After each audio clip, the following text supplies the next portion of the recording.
Welcome in, everybody. It is another episode of Scarves and Spikes. It is Tommy here with me, and I am Tyler Pilgrim as usual. Sydney is he's MIA. Not really. No, he's busy. He's got stuff going on. So it's just going to be me and Tommy here today, and special guest a little bit later from MLS. But we got a busy show, and we have a little bit of like a fever dream to talk about, I think, with this past weekend. But Tommy, what's up, man? I think I'm still hungover from the weekend. Like Atlanta was just so much fun. I got in Friday, hung out with some friends, did some putt shack. That was a great time. Hung out with you, hung out with the supporters on Saturday afternoonish. Did the game, did the Falcons game the next day. Between, 5 goals on Saturday and then all the scoring the Falcons did, the train horn is like still in my ears. Like I've heard it so many times. Yep. Which is a good thing. A great weekend. It's so good. So much fun. Yeah, you had a busy one, and then you made it back at like what 8 o'clock the next morning on Monday. I had to be at the airport at like 4 a.m. because Monday morning's like the craziest. Hour and a half getting through the airport security was hell. So I just woke up like probably like 15 minutes ago for this. So it's like I traveled to California, but really I just traveled an hour and a half back. But that's a good thing. It's so much fun. You're part of Ohio that like blew my mind. Is that you are actually farther east than we are? Yeah, we were talking about that. I had to pull the map up to like look at it. But yeah, that's crazy. It's really weird. It's really weird. All right. So I see the chat. The chat's popping off. That's great. Y'all keep it up. Samuel, did they really deliver that pizza? We're going to talk about that freaking pizza. I promise. Two Spikes, Jack, AX, Daniel, Dan. I see all you guys. Elliot, what's going on? Man, this was crazy. So, before we get into it, you guys know we just launched the site a little bit ago, about a month ago or so. Scarvesandspikes.com. Y'all go check it out. It is pretty easy to find now. Now you're not just looking for us on YouTube. It is down at the bottom of the screen. For those of y'all listening after the fact, scarvesandspikes.com. Patreon as well. Y'all know we push it a lot because it helps us keep all the lights on and do what we're doing. But it's patreon.com/scarvesandspikes. Got plenty of good content on there besides what we're doing here. And yeah, we have also, Tommy, you want to tell them what we're doing tomorrow? Manning cast, but Scarves and Spikes cast. So we're going to kind of do if you want to follow us on your phone while you're watching on your TV, pull it up on the iPad, your computer, whatever. You can watch us watch the game, yell, scream. We got to like put a 5-second like delay in it because sometimes, we get a little too angry. But we're playing DC. I'm hoping for good things. Me too. Good things. Me too. We may. Yeah, it should be fun.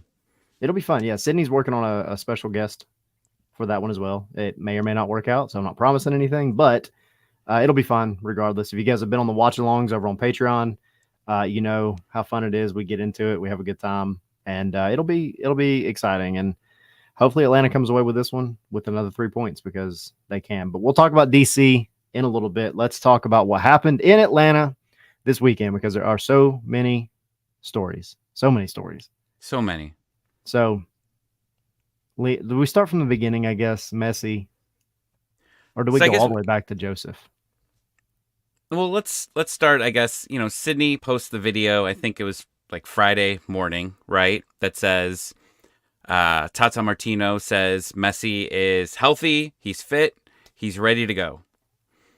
So that's what, Friday morning? So we're ready to go, right? We're here. We're Messi's coming. Everybody's excited. And then Friday, we start interacting back and forth. You send a tweet, I think, from ESPN, right? Yep. I think it was ESPN that and said, then I forget the guy's name, but out of Argentina. That he was not going to be playing. He was not coming to Atlanta. And then I think you send me the famous Instagram picture of the pizza. That pizza. And then you started getting conspiracy theory on me. Now, I'm usually the conspiracy theorist around here. Avril Lavigne is a clone. We will prove that one day on another show. But you Is Britney wanted Spears? to. My wife believes Uh, Britney Spears is not with us anymore. no, it's Avril Lavigne. Okay. We'll do a Patreon episode on that at some point. But you started saying I don't believe it, and then I said, do you really think that this regular season game is going to have some type of conspiracy? Do you think Atlanta's big enough to try to trick them this much into him coming into a regular season game? But then Tyler said, I'm going to find out what's going on, and he put his investigator hat on. And I did. you take it away. I did. I threw it way back. So look, here's the deal, guys. The quick and easy answer is yes. I did call the pizza place. And a lot of people don't seem to believe me. I had so many people coming up to me on Saturday and they were like, "Did you actually call the pizza place?" Yes. Mike Conti. Yeah, Mike Conti, he came up and he was like, "So you actually called him?" And I was like, "Yeah, man, I actually called him." Like, look, here's the thing, right? The little Instagram video of that god awful looking pizza, but hey, to each their own. But that god awful looking pizza, Fugasa pizza, I guess is what it's referred to as. They it shows, and I'm sitting there with my wife, and I'm like, man, that's crazy. Like, maybe this is all a ploy, conspiracy theory, right? This is messed up. And I'm sitting there looking at it, I'm like, you know what? I'm just gonna call the place. Like, it's the phone number's right there on the box. Has nobody thought of doing this yet?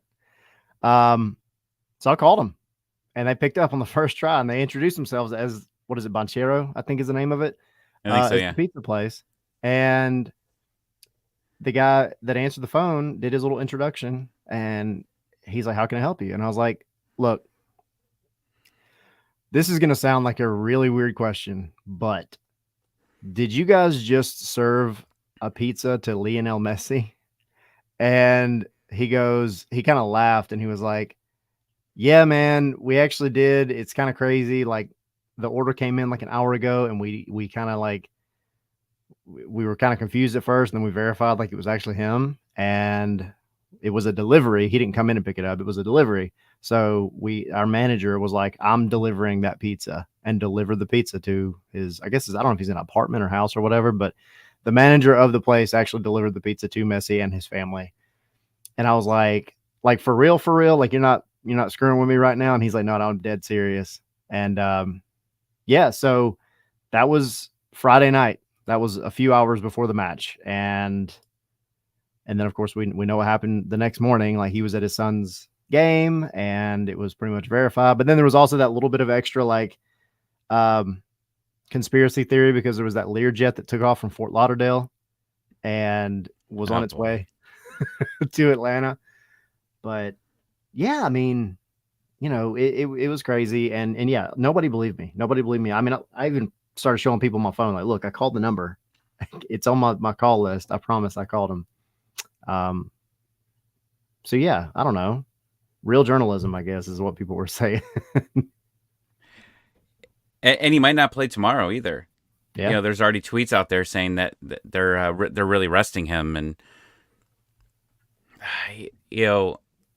a lot of people were upset that we talked to in the supporters lot that Messi wasn't playing, and I kind of felt it, because like for me, I didn't care. I wanted 3 points, right? We need to get we want to finish in the top 4, so it was fine, but it hit me in the hotel walking to the Benz, because I saw a family. There was a mom in Atlanta United kit, and then she had 4 kids, all in Messi jerseys. And it was like, to explain to, maybe like a 5-year-old that like, hey, you're going to see Messi. You're going to see him. You're going to see him. And then, finding out. And like, people came to us and were asking us, like, is Messi really not playing? Yeah. I could get it. Like, this is like a unique situation. Like, you don't know how long he's really going to be here. And who knows what happens next year? Who knows what happens with the schedule, healthy, whatever, is it international? Dude, like, you don't know, but like, this was the opportunity. This was what was, they moved the game to 5:00 to have this as like the main game of the week. And he wasn't there. So I do feel for the people that really wanted to see him play. Yeah. And props to the people that made a ton of money off selling their tickets for crazy amounts of money. Yeah. I mean, you take advantage, I guess, where you can, but it is crazy because I do feel bad because envision myself as a parent. And here's the only difference. I would tell my kids straight up, and they knew this, like, Messi might not be there. You can't go buy tickets just for any player because you assume they're going to be there. You want to go see the team, that's one thing. But I get it. Like, a lot of these people, they didn't buy tickets to see Miami. They bought tickets to see Messi. And granted, there were a lot of Miami fans there. It was pretty loud in that stadium when Miami scored, actually. Like, it was a pretty good Yeah. crowd. But then it was deafening. It was like 2018, 2019 when Atlanta scored. And they really, really, Atlanta fans showed out in a great way, which was good because we've seen other teams where Messi or Miami is playing, and man, it's like 50-50 or sometimes worse, and then you see other teams doing things that they're just clearly taking advantage of the money situation because they can't pack out a stadium on their own, whatever. But yeah, man, it's crazy. But I'm glad he didn't play for an Atlanta, perspective. Like, I'll take it all day. And I hope it doesn't make the playoffs either. So that's my stance on it. We want Messi, or where is Messi? Where's Messi chance started in the supporters section, right around the 85th minute. And it went on for like a good 3-4 minutes. Then there was some on the way out too, people in the venue and everything, like on the way out the doors still doing it. Yeah. Yeah, it was just such a great time. And when that first goal went, well, when the first goal happened with Mayumba, I was going to get more beer. So I heard the horn go off, and then I texted Tyler and said, I walked into the bathroom before that, and I just see in all the TVs just VAR in big letters, and I'm like, what is going on? Did it really go in? Like, I'm yelling these guys while I'm in there, and like you could just hear like the whole stadium was shaking. Like, it was shaking in the bathroom when the fans were yelling. So yeah, I mean, this was, I've been to games since MLS Cup, and this one definitely was like it. People were there, and like that, and like you said, I was nervous that it was going to be like a very pro Miami crowd, like overall throughout the entire night. No, Atlanta took them out of the game, and it felt like old school Atlanta, right? Like, yeah, you got a little bit nervous, but you got 3 goals in 7 minutes. Yeah. Like, that's awesome. And then they get the penalty, and you're feeling a little bit nervous, and they take over, and damn, Saba, like, I enjoy a lot of what he does, and he's not even starting yet. I know. Like, he's just coming in late, and he just throws down 2 assists. Great. I wish I had a stat, and I'll see if I can find it. I don't know anybody that actually keeps the stat, but his amount of touches per like goal contribution, because his first touch Saturday was an assist.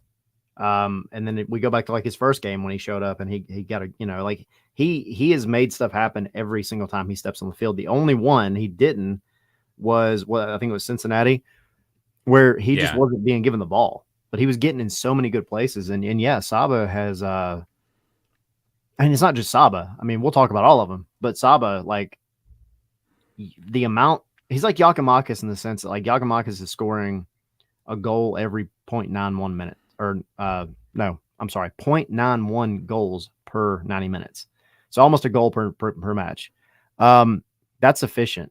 And Saba, I don't know what his is, but it's super efficient as well. I mean, the guy's killing it. So, and then Muyumba has just changed this team for the better in every way. And then we still have another player that is a backup striker who we haven't even seen yet in terms of on the field. So I am excited about him. Got to see him at the training ground. So, but yeah. Silva's great. I mean, the wings are there. Like, is this officially the best transfer window in the history of this club? Yeah. I mean, if you I can't think of another one. Yeah. Like, yeah, I mean, you got to ignore the first year, right? Because that was just, you had to form everything. But almost everything that you've had has become gold so far. I mean, you can't ask for anything more of what you're getting on both sides. Like, and remember what he said. And I don't remember. It was before. Maybe it was the Miami game. Right, we got kicked out. But and I think one of you asked it. Was about the wings, and he said we're going to have to reevaluate what we do with on the wing. And then what happens? You bring in two brand new wings, and they're they're contributing every game. You're getting goals from your wings, and like you had guys, you have guys like Tyler Wolf. I mean, a banger, right? Absolute banger. A lot of his other goals weren't bangers, but he has the sense to be there where the ball's gonna to last. Yeah, Like he's in the right place at Chop. the right time. Yeah, like Chop. Like you have guys that are there. I mean, at the end, that's a whole other show altogether. At the end of the season, we could talk about that. There's not much to talk about, but you know what I mean. Like that's a thing. But anyways, you had all these wings, and were just there, and now you've got guys that are like these guys are going to contribute to you every game, and they're going to be able to create chances, and they take shots. You don't need Almada, you don't need Yakimakis to take all the shots. They're putting pressure on him, and then Lennon's is become more useful out there too because everybody's paying attention to everybody else, and now Lennon can come do something. That's why I even think like Gutman would be even greater right now if we still had him being able to sneak in. But Wiley's just doing just as good. So many positive things. I love it. I know it's great, isn't it? Let's go back to the old days where we're just screaming and yelling nonstop. The whole last year in our Twitter Spaces show after the match, and we're just like yelling at things. Yeah. I mean, there's so many little things too that you can take out of this, and we'll talk about the player ratings here in a second. But like Muyumba, right? He comes on, he runs, and again, I get running is not just a sole factor for a midfielder. There's a lot. Off the ball runs is huge, but he runs almost 7.5 miles in that match, covers a lot of ground, gets a goal. And I see there were some people asking, and I have to go back up in the chat, but saying, what did you think about the Muyumba goal? I think I was the only, even Atlanta fan, man, there was like, everybody in the booth was like, I don't think that's in. I feel like I was the only one that was like, no, I could see where the AR could, like, I guess I'm imagining in my head what he saw, but you don't have an assistant ref standing on the sideline wave his flag that vigorously if he's not for sure that went past the line. And when you look at all the replays, there's no definitive angle, right? Like there's no goal line technology, there's nothing like that. But first of all, Muyumba gets in the right place. There's something to be said about just fundamentals of getting guys in the box. Brooks Lennon with his goal, he's coming from a right back position, makes the run with Yakimakis, and then just appears in the box. Caleb puts in a great cross to him. He traps it well, puts a shot on goal. And, that's what you need. But Muyumba, right place, right time, just a glancing header. It hits the post, right? It comes back across the face of goal as it's going in. And I think it was right before Drake Callender went to go slap it out. I think it was right before he did that it actually went past the line. And I think that's what the AR was focused on. And yeah, Omar saying we can't see the AR on TV. And also there's some angles in the stadium that people can't see that AR. But we immediately looked down and he was, I mean, like he was a color guard. He was like waving that flag like crazy. He was sure that it went in, and which is beneficial for Atlanta because then it's on the VAR to find enough evidence to overturn it. And there wasn't. You can't say he didn't see what he saw. It would be different if he didn't call it a goal initially. Then I think we'd be having a different conversation. But I actually think, barring one really big call, maybe two, the refereeing crew as a whole got most of this game right. I'll give you credit. But there was some inconsistency. But the Sean Da Silva, what should have been a penalty on Busquets, on Sean Da Silva, but by Busquets, that one irritates me. But whatever. 5-2. Yeah, I mean, look, there's so many different angles that you could see of that goal, but I could see why he would call it. But it's just another thing where, like, if you want to be, grow to be one of the biggest leagues, get goal line technology. That's simple. Yeah. Eventually, I'm sure that you can get it, and I understand that it's an expensive thing to have, But if you're continuing to grow this league, then go get it, and you don't have any of these type of issues. Yeah, Especially in the playoffs when it's a single elimination, you want to make sure you get it right. Add that to the list of things that you need. But I mean, you know, I know there was the Twitter account that like was showing like the different angles, and like we saw that before. I think like with the Yakimakis, that one goal that Yakimakis scored, that was like a soccer couple games. photogrammetry. Yeah, like angles are weird. And like in the NHL too, like has to completely cross the line in there. Like you could see so many different angles, and before they put that little chip in the puck, people just argue all the time, but it's really just the camera angle that'll get you every time. Yeah, 100%. And at the end of the day, it didn't cost you, which is good. I would argue that the penalty that Miami won wasn't a penalty either. I know that it was called as a handball, and it depends on what definition of handball you're looking at, right? But it comes off. I mean, I think I went back and watched the game after. Even Taylor Twellman was a little iffy about it. I mean, it hits his arm that's not extended, and then it bounces off and hits his arm that is extended. We can go back a couple of matches ago and look at a opposing defender in the box that takes a ball off of his body and it hits his wildly outstretched arm, and it isn't called as a penalty because they said it came off of his body first and then struck the arm. So if you're going by that definition, this shouldn't have been a penalty either. I get how it could be called, but I just ask for consistency. That's my biggest thing. I'll go off on it, but I don't want to. Yeah. I mean, we won, and we won by a lot, so no controversy there. And like someone said, "Oh, well, you beat a Messi-Less Miami." Everybody was throwing flowers at them last week when they beat Sporting Kansas City.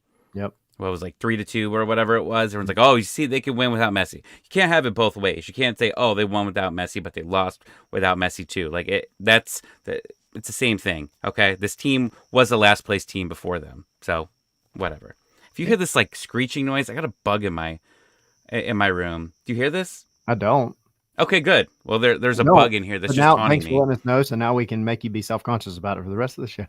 I just keep punching the door to shut him up. So he's somewhere in here. So, all right, No, we're going by Fought Mob. We're not doing a traditional like our normal player ratings video, guys. But you guys absolutely chime in.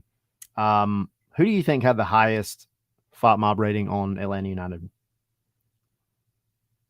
I feel like you're trying to trick me here again. I'm not. I'm just. This is you and Firmino all over again. I'm gonna say, is it gonna be Josetu? Watch it be Josetu. Dude, you know what? You're actually close. Believe it or not. Oh no. Yeah. No, it was Brooks Lennon. Nice. Yeah. I mean, he had a hell of a game. Yeah. I mean, and again, to do that in front of U.S. Soccer because they were in town for the revealing. Oh yeah. We haven't even talked about that yet, but that's such a big deal. Atlanta is becoming the new home of U.S. Soccer, men's national team, women's national team, all the teams below that. Like that is such a big deal. And to have Arthur Blank putting in the money, I've been to Atlanta's training ground. I'm there all the time. You've seen how it's built. That is now 8-9 years old. So I can only imagine what they're going to do for this one because it has to cover men's, women's teams, a variety of teams that are going to need like certain parts of the facility. It's really cool. It's really cool. So, but anyway, that's a separate topic, separate day. But for Brooks Lennon, who has vehemently told us that he is pushing so hard to get back in that national team conversation, for him to do that in front of U.S. Soccer was really, really cool. Had a great match. Absolute great match. Since Aruju has left, he's been on a whole new level. Yep.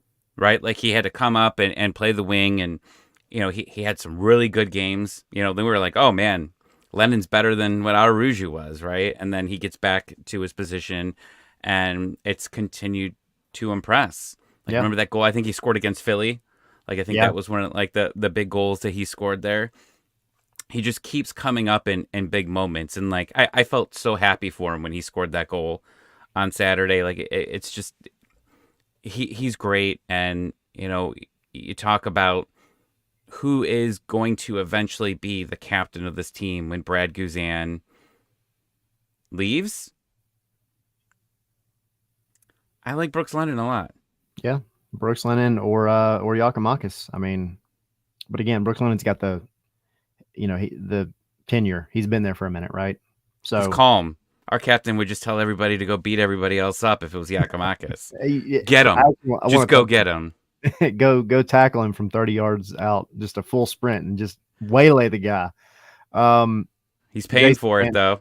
oh yeah, he is. They're getting fined. So it was him and I think Shonda Silva got fined for that little dust up, and then Facundo Farias and Leo Campana got fined from Miami.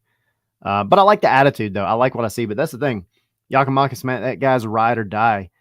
He saw what was going on, and Caleb Wiley too. I got to give Caleb Wiley credit for getting in Sergio Busquets' face. That was awesome. But Yakimakis comes in like a freight train, and it was like Bobby Boucher and the Water Boy. He just locked in on somebody, and I don't know if he picked out Leo Campana because he just scored the goal and he kind of instigated some stuff, or if he just looked at somebody and said, "You're the one."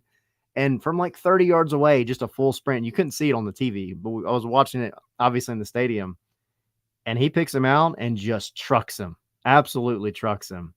And it made Campana quite angry. And then of course we saw what happened after that. There was three different, issues, three different little dust ups after that. But yeah, you want to see the passion at the end of the day. Now you don't want people getting in fights, obviously, but Sometimes, hey, I'm a hockey guy, right? Fights gives you momentum sometimes, and you don't got to go knock someone out or take their teeth.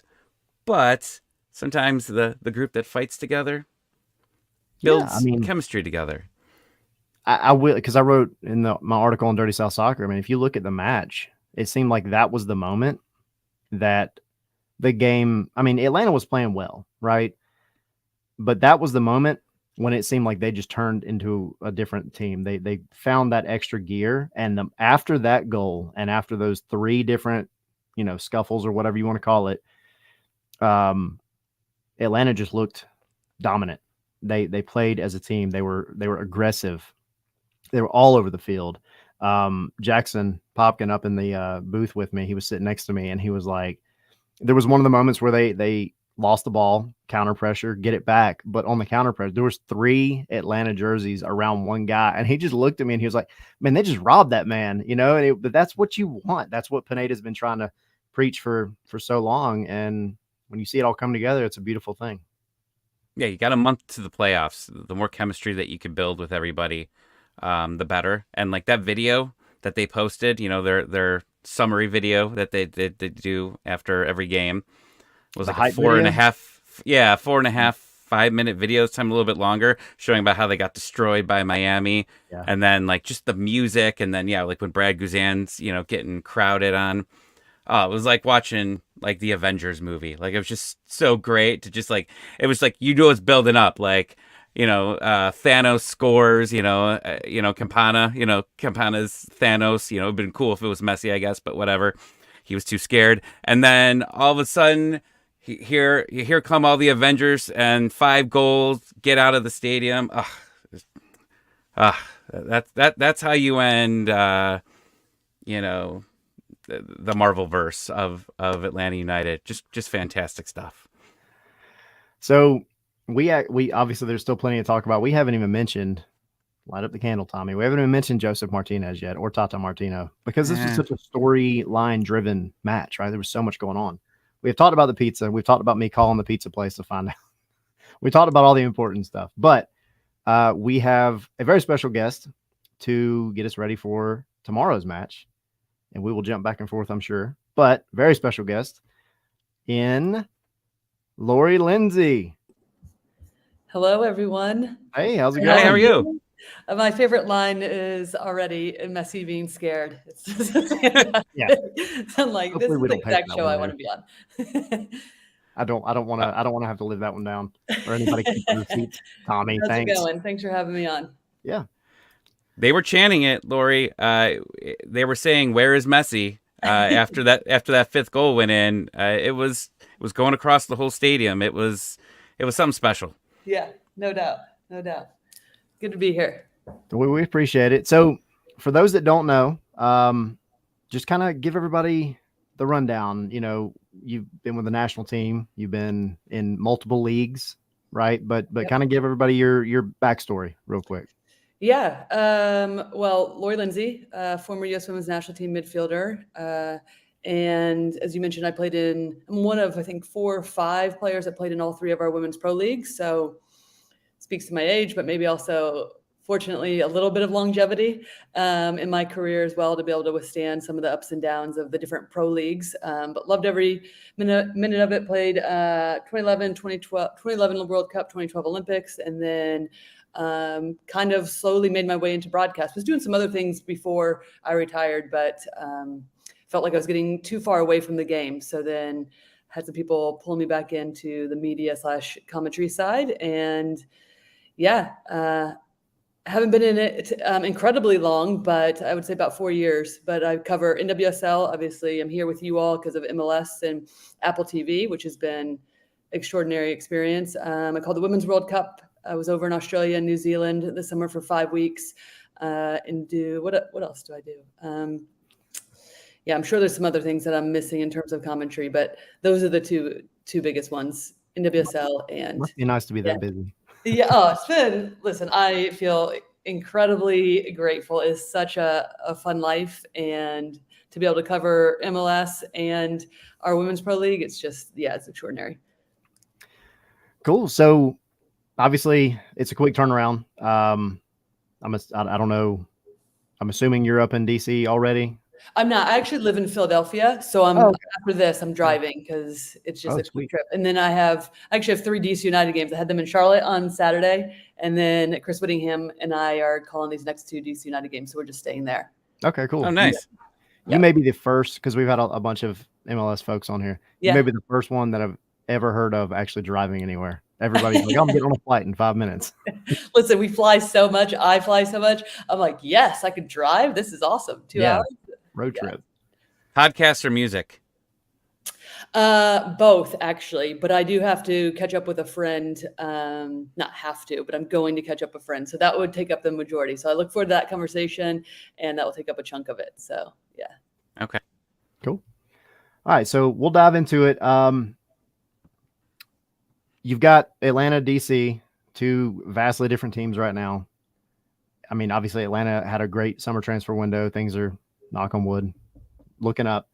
What are your overall thoughts about both of the teams just in general?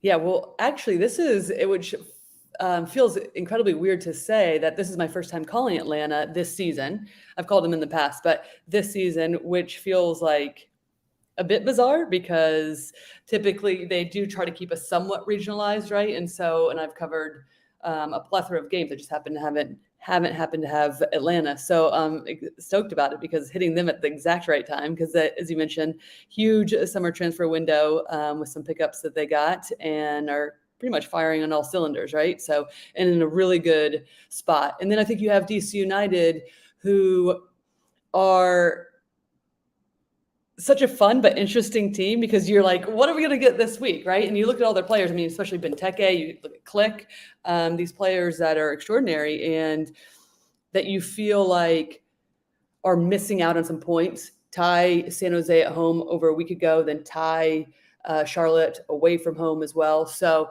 I think you feel like there's an up and down team for DC United, who clearly needs some points, whereas Atlanta United very much in control of where they are, continuing to build at the right time. And you're kind of like, which way is DC United going to go? Because they have fewer games than a lot of people that are kind of in contention or coming for them, hunting them down.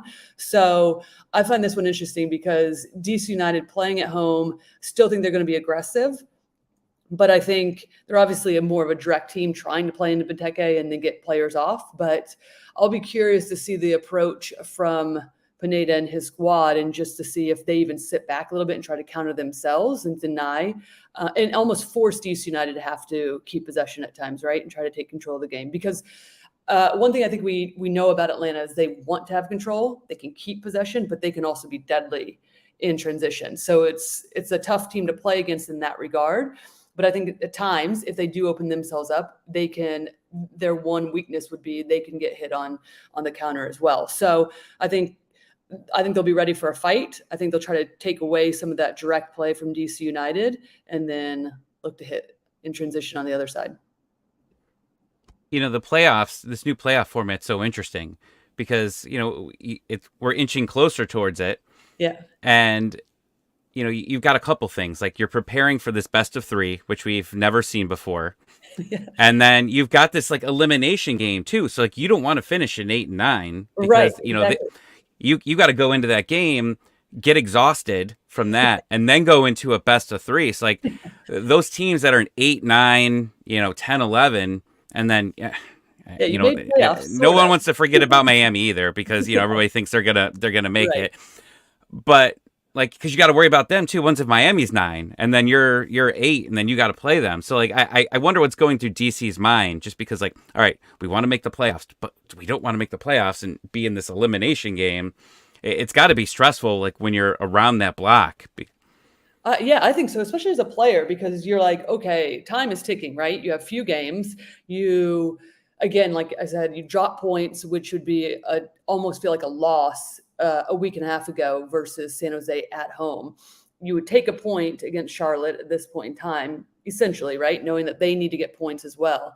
And you're playing away on turf. So for DC United, I mean, this feels like these next 2 games are like do or die. You have to get 6 points to at least climb and do whatever you can, scrape yourself away from anybody that's coming for you. Because, yeah, as you mentioned, Inter Miami is going to be working their way up. Like, teams are going to be coming. So, but yeah, as a player, I feel like it is stressful. And I think that's when you have to just realize you can't get consumed by that. You just have to take each game. You can't look too far ahead and just be like, all right, 15-minute increments, here we go. How can we get a little bit better control of this game against the Atlanta United team who's like making their way? They're on a good roll, good momentum. But how can we utilize Benteke? How can we utilize some of our other players as well? Because I think when you look at DC United, which is so interesting, is I look around and I'm like, this is such a quality squad. Benteke, Fajardo, who's come in, right? You have Eric Davis, who's come in as well. Immediately help them because they lose O'Brien in the midfield, but then you bring Durkin back in. So you have pieces to be able, in depth, to be able to move people around, and yet you just like dropping points. So it's just, that's stressful, but then also knowing that time is ticking and you haven't collected the points, I feel like just adds to it. Yeah, and like before, like as kind of like the NFL playoffs, all you have to do is just get in, single elimination. Yep. It's easy, right? And now they've created this whole new dynamic of this best of 3. I think my conspiracy theory is they were tired of like all these bottom teams like just trying to get to penalties and then get the upset. Like they want the legit teams to be into that single elimination one. Get rid of all the posers, out of this best of 3, get them knocked out quick, and then that's when the real playoffs start. Yeah, fair. I like that. I like that idea. So, on that whole playoff talk, I mean, you guys doing what you do with the announcing and all and commentating, y'all, and correct me if I'm wrong, but you guys chat with the coaches ahead of time just to kind of get an idea if you can. Yeah. Yep. So, have you come across many coaches that have expressed the importance of having that possible third playoff game, that home field advantage, I guess is what we want to call it? Or have they mostly just been like, oh, we're only, the political answer, we're only focused about what's in front of us? Yeah, that's mainly what you get. Yeah. However, I think right now is when you're starting to hear a bit more of the conversation about putting yourself in the best spot, right? Because I think prior to this, I mean, it was a bit of like an up and down. You had Leagues Cup, then a few games, and then some teams had a bye, or we had 5 games during international break, right? So it felt like a bit of some choppiness to the kind of latter part of this season. So now when there's consistency with some games, now you start to hear a little bit. And yeah, the political answer is we're just focused on this. But that really means we're focused on getting the best results so that we can have home field advantage. And I think, maybe for a DC United team at this point in time, it's less about that. It's about putting yourself in the best position just to get into the playoffs, whatever that looks like at this point in time, right? Because you're right on that cusp. But I think for Atlanta, with the momentum they have, with how they're playing and the versatility that they have to play against the opposition. Again, as we mentioned, like really good in possession, but then also you have with that summer transfer window, Mascara, you have Silva, you have Muyamba, all these players that now give you a different look to attack with more numbers or go 1v1, right? Depending on the skill set. So that looks incredibly different. So I feel like Pineda's team, you're like, we are doing whatever we can to put ourselves in the best position to get home field advantage, especially given the crowds that you all get, how important the home field advantage would be for your team. So the Western Conference is kind of there, there's no real powerhouse over there right now. And it's like the meme with like the dragons, like, and there's that weird looking dragon. That's the Western Conference right now, right? Yeah. But the Eastern Conference is stacked, and it's kind of been up and down on who's, up there and who just looks dominant. Cincinnati looked unstoppable there for a little while. Orlando's starting to really step it up. Yep. Who do you think right now is the favorite in the East? Yeah, that's a great question because so many of the teams look different as well, right? Like, yeah, I mean, even look at New England. I've called a number of their games. Obviously, they've been going through a bit of a tumultuous time right now, to say the least. However, like that's a team that has been bananas at home, right? Just get results when it's needed, and you know what you're going to get every time. In somewhat ways, they're pretty predictable, and how they play and. Through Carlos Heel, and he's going to be the playmaker, but you have guys that really know their roles. So I think it'll be interesting to see how they react, right? How they come through this time. It sounds like Tab Ramos just got the assistant coaching job. I think I saw it announced today. So we'll see what kind of role he has in terms of like gelling that team quickly towards the end of this year. But I still think FC Cincinnati. But honestly, I would put Atlanta United because I think at this point in time, the continuity of the back line, you have a number of players to be able to rotate at this point in time in like a 3-game week, or when you start to look at more games that when they're emotionally and physically challenging in the playoffs, you have the ability to rotate and still get really high quality. And you have the ability to rotate and get a different look depending on the opponent. So, and quite frankly, as a player, this is what you want. You want to be catching the momentum. You want to have the excitement for one as players, but as a team and the cohesion at this point in time in the season. So Atlanta would be one of them as well. And then, we'll see what happens with Inter Miami, but the way that they've been playing, it's like, like Tommy's like, no, get out of here. Just don't even say it. There's one trophy. Just don't let them get that trophy. Yeah, fair. I mean, I get it. They'll get two. They're going to win U.S. Open Cup. I think that. I'm actually going to that game. I'm pumped to be able to see Messi live. So that'll be fun. Yeah, that'll be cool. He might be a home eating pizza. You never know. I mean, you never know. Not for the Open Cup. He's there to win. I know. I think he'll be there for the Open Cup. Yeah, at their home field. I think so. Well, we were just talking about. I mean, they're talking about resting him again tomorrow, which really? Yeah, there were reports that they might rest him tomorrow too. So I mean that's continuing to the playoffs wise, which you figure. Apple's crossing their fingers, going, "Come on, get them in the playoffs. That's all we want. Get them in the playoffs. Get those views." Yeah. I don't know. Well, how about you all? Who do you like in terms of the East? Because it is fun, but it's also wild, right? So, I mean, listen, I'm from Philly, so I should have been top of my list. Should have been the Union too, right? Because I love them through and through, and they have the experience of being there and going deep into the playoffs. So we'll see. So, I despise Philly. Fair. But they're respectful, right? Like you've got to respect them. They're a good team. Jim Curtin does a great job. I think they could get hot at any point. Mm-hmm. That's the thing. It's so tough because like these top 6 or 7, or really 6, anybody could win on any day, right? Especially now we put Atlanta in the conversation because going back earlier this season, we were having a totally different conversation. It was like what you were saying about DC, where we don't know what version of Atlanta we're going to get because earlier this season, I mean, they had some 4-0 wins, 5-1 wins, and they get trounced the next week. So the consistency with them is nice, but I mean, Cincy's definitely, I think the biggest thing with them is even though they're not always firing on all cylinders in a match, they find a way. every They have the resiliency, right? Like there yeah, is like a determination amongst yep, that squad. Obviously, the result this past weekend, coming back down 2-0 against kind of like their rival of Philly. So, yeah. yeah, And they agree. did it against Atlanta a couple of weeks ago. I mean, Yep. Atlanta was up 1-0, and then they came back and won 2-1 in the bins, which is, Yep. I mean, that's a big thing for teams. Not Mhm. to get big headed at all, but I mean, the bins is not an easy place to play. So, Yeah, no but doubt. Well, Cincinnati, the supporters shield curse will get them. We know that's going to happen for sure. So Cincinnati's already been eliminated in my mind. And please don't let this show up on like Twitter. Like if we play them and like another receipt. in the conference finals, here's my face saying they're already eliminated. Oh no. For Atlanta, on the road, Tyler, they have 3 wins Yeah. on the road. Yep. It's sad, and they should have more because we've blown a lot of leads early in the Mhm. season. Like we led the league in goals, but then we also led the league in goals against.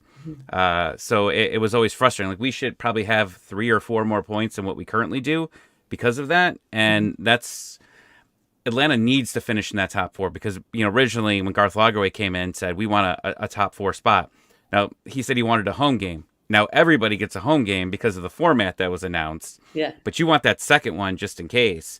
But then if you're thinking long term, which I don't think we were maybe a couple months ago because this team was just so bad. Now you're like, okay, well then if you can host maybe the second or the first elimination game at home as well, that's even more important. To just keep moving on. So I think Atlanta could do it, but I definitely think they need to finish in that top 4. Yeah, that's why I think tomorrow night's an interesting game for Atlanta as well, because obviously, as we mentioned and have talked about, DC United needing points, right? They're at home, they're going to be throwing everything at them, and it's like a direct physical team. So I do feel like for Atlanta, it's almost like, yes, you can play possession. Yes, you could play this pretty style, but like the mindset has to be like, okay, we're up for this. Like we're up for this battle. We're up for the commitment to like go for this game as well, but pick your moments so you don't get opened up defensively. But the battle, I feel like, is kind of like where this game potentially is won or lost, especially for Atlanta away from home. Yeah, because after this match, you have Montreal at home, which, again, I'm not going to say what I always say because every time I say it, then it doesn't end up good, superstition and all.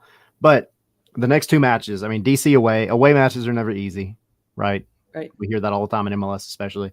But then you're back home with Montreal. Those 2 teams are right below you.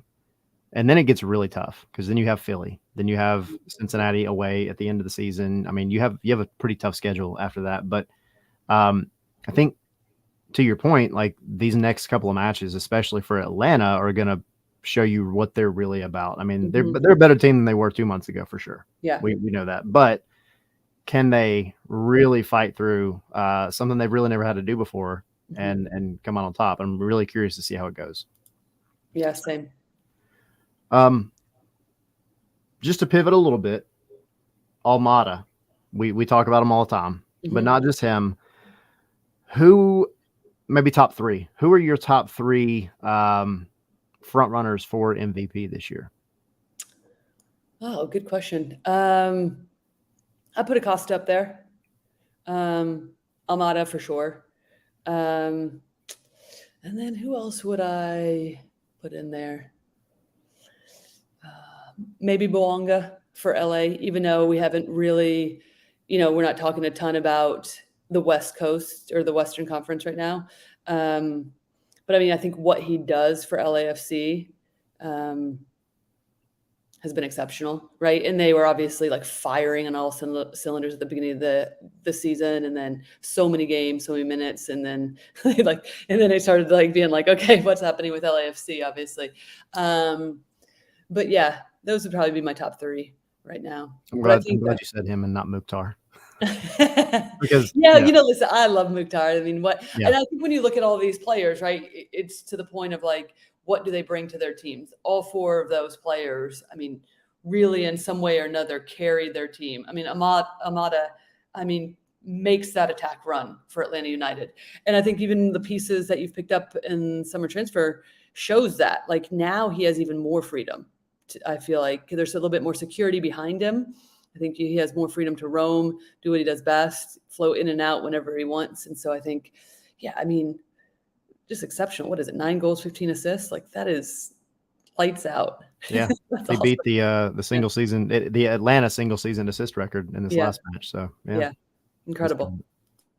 And that was with having to basically take the team, on his back, because there was times where no one else was scoring. And that's why this Yeah. transfer window was important, because he was just trying to do too much for a good stretch there, where he just was like, I've got to do everything. I've got to bring the ball I got to play defense. I got to move it all the way up Yeah. there, and I got to score too. Yeah. That's what I think is so interesting about your team, though, as well, because I mean, still sitting in 6th, but like it was up and down for but like the standards are so high, right? Like what the expectations and where you all want to be. But now you're like, okay, picked up some important pieces.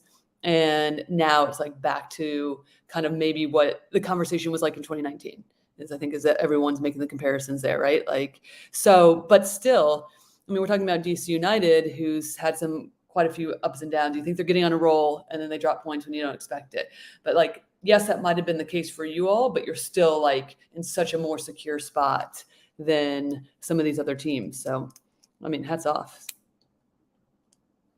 Are there any matchups for this game tomorrow that, in terms of position, that you're looking at? Yeah, let me see. Well, I think the interesting, and we talked to Pineda about this too, and obviously we've seen it the last several matches, but of Lennon being able to pinch in and be more of an attacker from that right back position, right? And then it's almost like a hybrid 3-back. So I do think Fajardo for DC United is an interesting one, because Benteke in general obviously is going to have a lot of attention. They'll have to deal with him physically. But one thing that's been interesting about that is they do drift him to the left. At least they did this past weekend in Charlotte, to almost open him up. So then they play Fajardo, because we've seen Cuti Di Pietro play in that position as well. But Fajardo offers more of direct play, almost like another number 9. So I think the 3 in the back when Lennon does go, depending at the times, how they deal with Benteke, but then also another runner coming through. Because one thing I wouldn't say there's a ton of similarities between Charlotte and Atlanta United, but there's some similarities in the fact that, like, okay, both teams, for the most part, want to keep possession. Now, obviously, right now, Atlanta United is firing on all cylinders in a different way than Charlotte is. But there's some ideas from Latanzio's team that you're like, okay, I can see they want to get it wide, right? They have the ability to cross. They have the ability to go 1v1. They did kind of like derail from that this past weekend, it seemed a bit. So I found that kind of interesting. But one thing that was always clear is how quickly DC United wanted to go. And they caused so many problems just with Benteke and his physicality to be able to bring the ball down. And then if they have runners going off of him, I mean, physicality wise, it's always such a challenge. You're asking so much of those defenders to, one, concentrate for 90 minutes to deal with Benteke and the other players for the second ball. But you're also like mentally, it's challenging too, because you could be in control of the game and then one big ball over the top, they look dangerous. So I find that matchup for away from home will be an interesting one, especially if Atlanta United does potentially just drop off a little bit, not like a low block or anything, but like just concede a little bit of space and see how they can deal with that. Yeah, I'm curious to see if they come into this match a little bit like they did in the second half of this past one, where they were very aggressive in getting the ball back and pressure, but they were okay with bending a little bit. Mm-hmm. And I think that's kind of how this team has evolved. And maybe it's because of the players, but also I think Pineda has grown a little bit as a coach, to where in the beginning of the season, it was almost like if you were at the training ground and you mentioned anything about like giving up possession, it was like an insult to Pineda, But there's times, there's a time and place for it. You have to be pragmatic. But to your point, though, I think one that I want to ask you about is Giakoumakis. And I say that because we've seen him he hasn't struggled much, but in matches where he hasn't scored, it's been against some pretty big-bodied defenders. And, he's a big-bodied guy as well, and he's aggressive. But Cincinnati kind of stands out to me. Of course, Cincinnati's on a different level right now than DC. But how do you think he fares against DC's defense in this one? Yeah.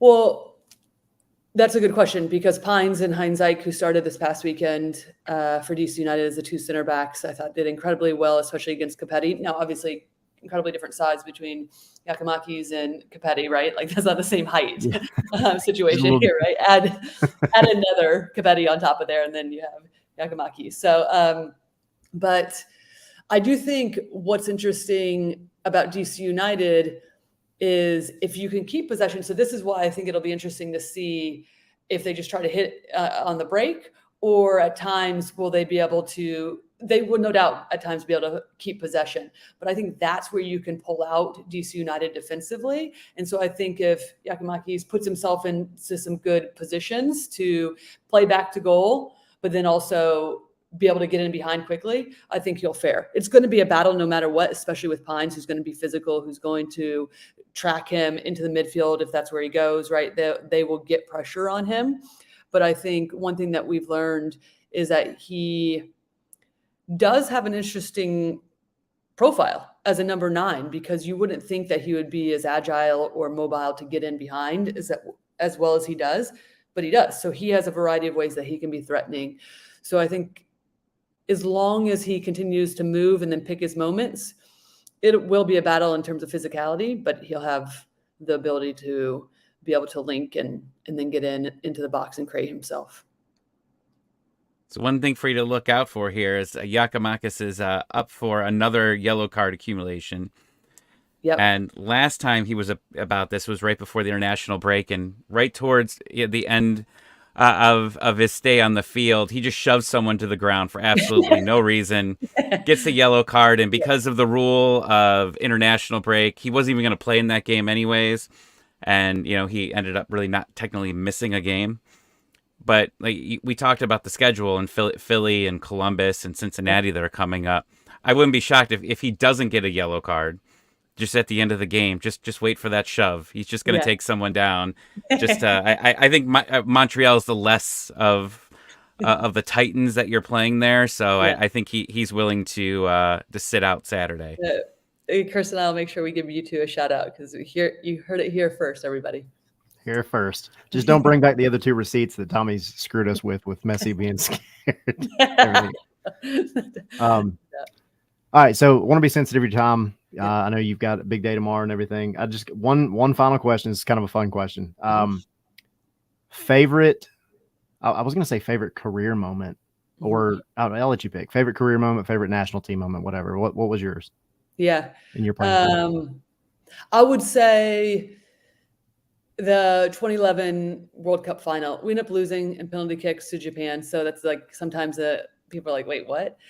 Which was really disappointing, because we had gone up, they came back, right? And we ended up losing it in penalty kicks.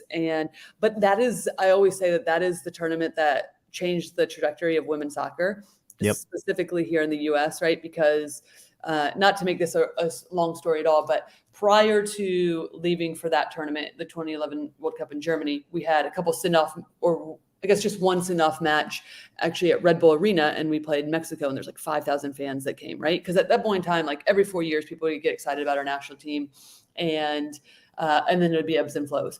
And then we get to Germany, and they put on this like amazing tournament. I mean, it was, and so in that final, we had like 60,000 plus, packed house.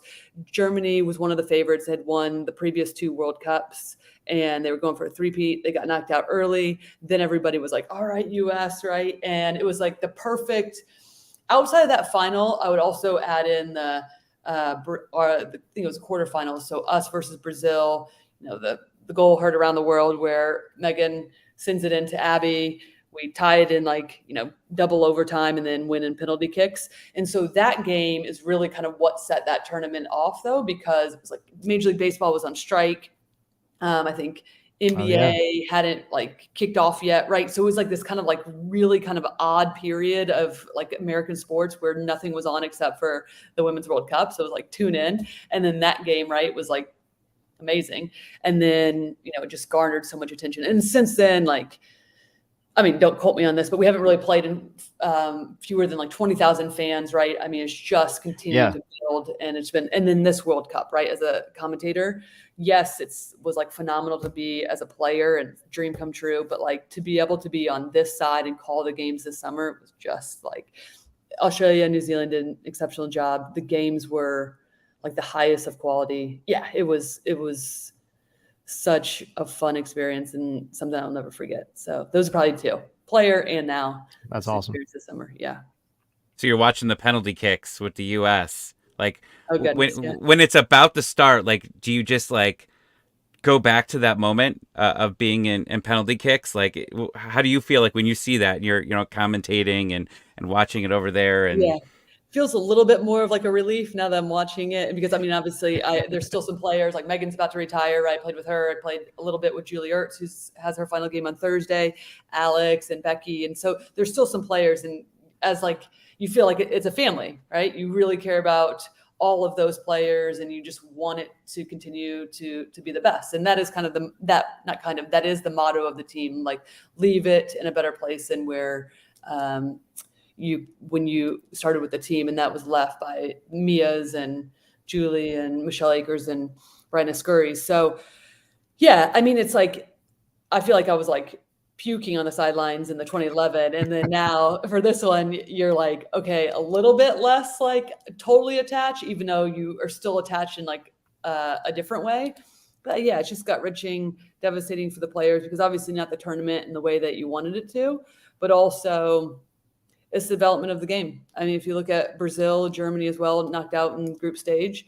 And yes, we have incredibly high expectations for our women's national team, and rightfully so, right? Where the program has. And so, but yeah, I felt for the players, because you know how much it is a lifelong goal for all of those players. You put so much time. It's a mentally taxing. And I think a lot of times it's skewed because you think of like such a short period of time of the buildup, but you're talking years of people's lives, right? Waiting for this moment and what it means to make that team, and then to regroup emotionally and be like, okay, now I'm going to the World Cup, and then to lose that way. So it's heartbreaking, heartbreaking, but also sport. And you know that when you go in too.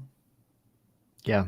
And like you said, that's the ebbs and flows, I think, of, it's hard to three-peat when three-peating is a 12-year process, right? Like that's crazy. Yeah. And especially when you look at like, I mean, it is what we are seeing in the women's soccer world now, and the fights and players using their platforms for better. Obviously, the fight with Spain and the women's national team right now after they just won. But it is incredible, like, respect for all the players, because the level that they're playing at now is, just enormous. I mean, it is such high quality soccer, and that's what you want it to be, right? So at any given time, regardless of what you think or where federations have been in the past, the level has just risen. Well, hopefully. And I think that's what casuals don't understand. Like, Yeah. You just see headlines everywhere, USA women, knocked out early, and they don't really explain that.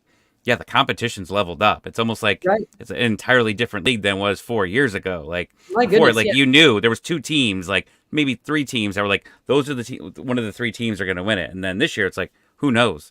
Yeah, no doubt. So hopefully, we'll see an NWSL team in Atlanta at some point, because it has been like the fans here in Atlanta, like they want one bad, really bad. So maybe you'll be calling those at some point, hopefully in the bins. I don't know. Yeah.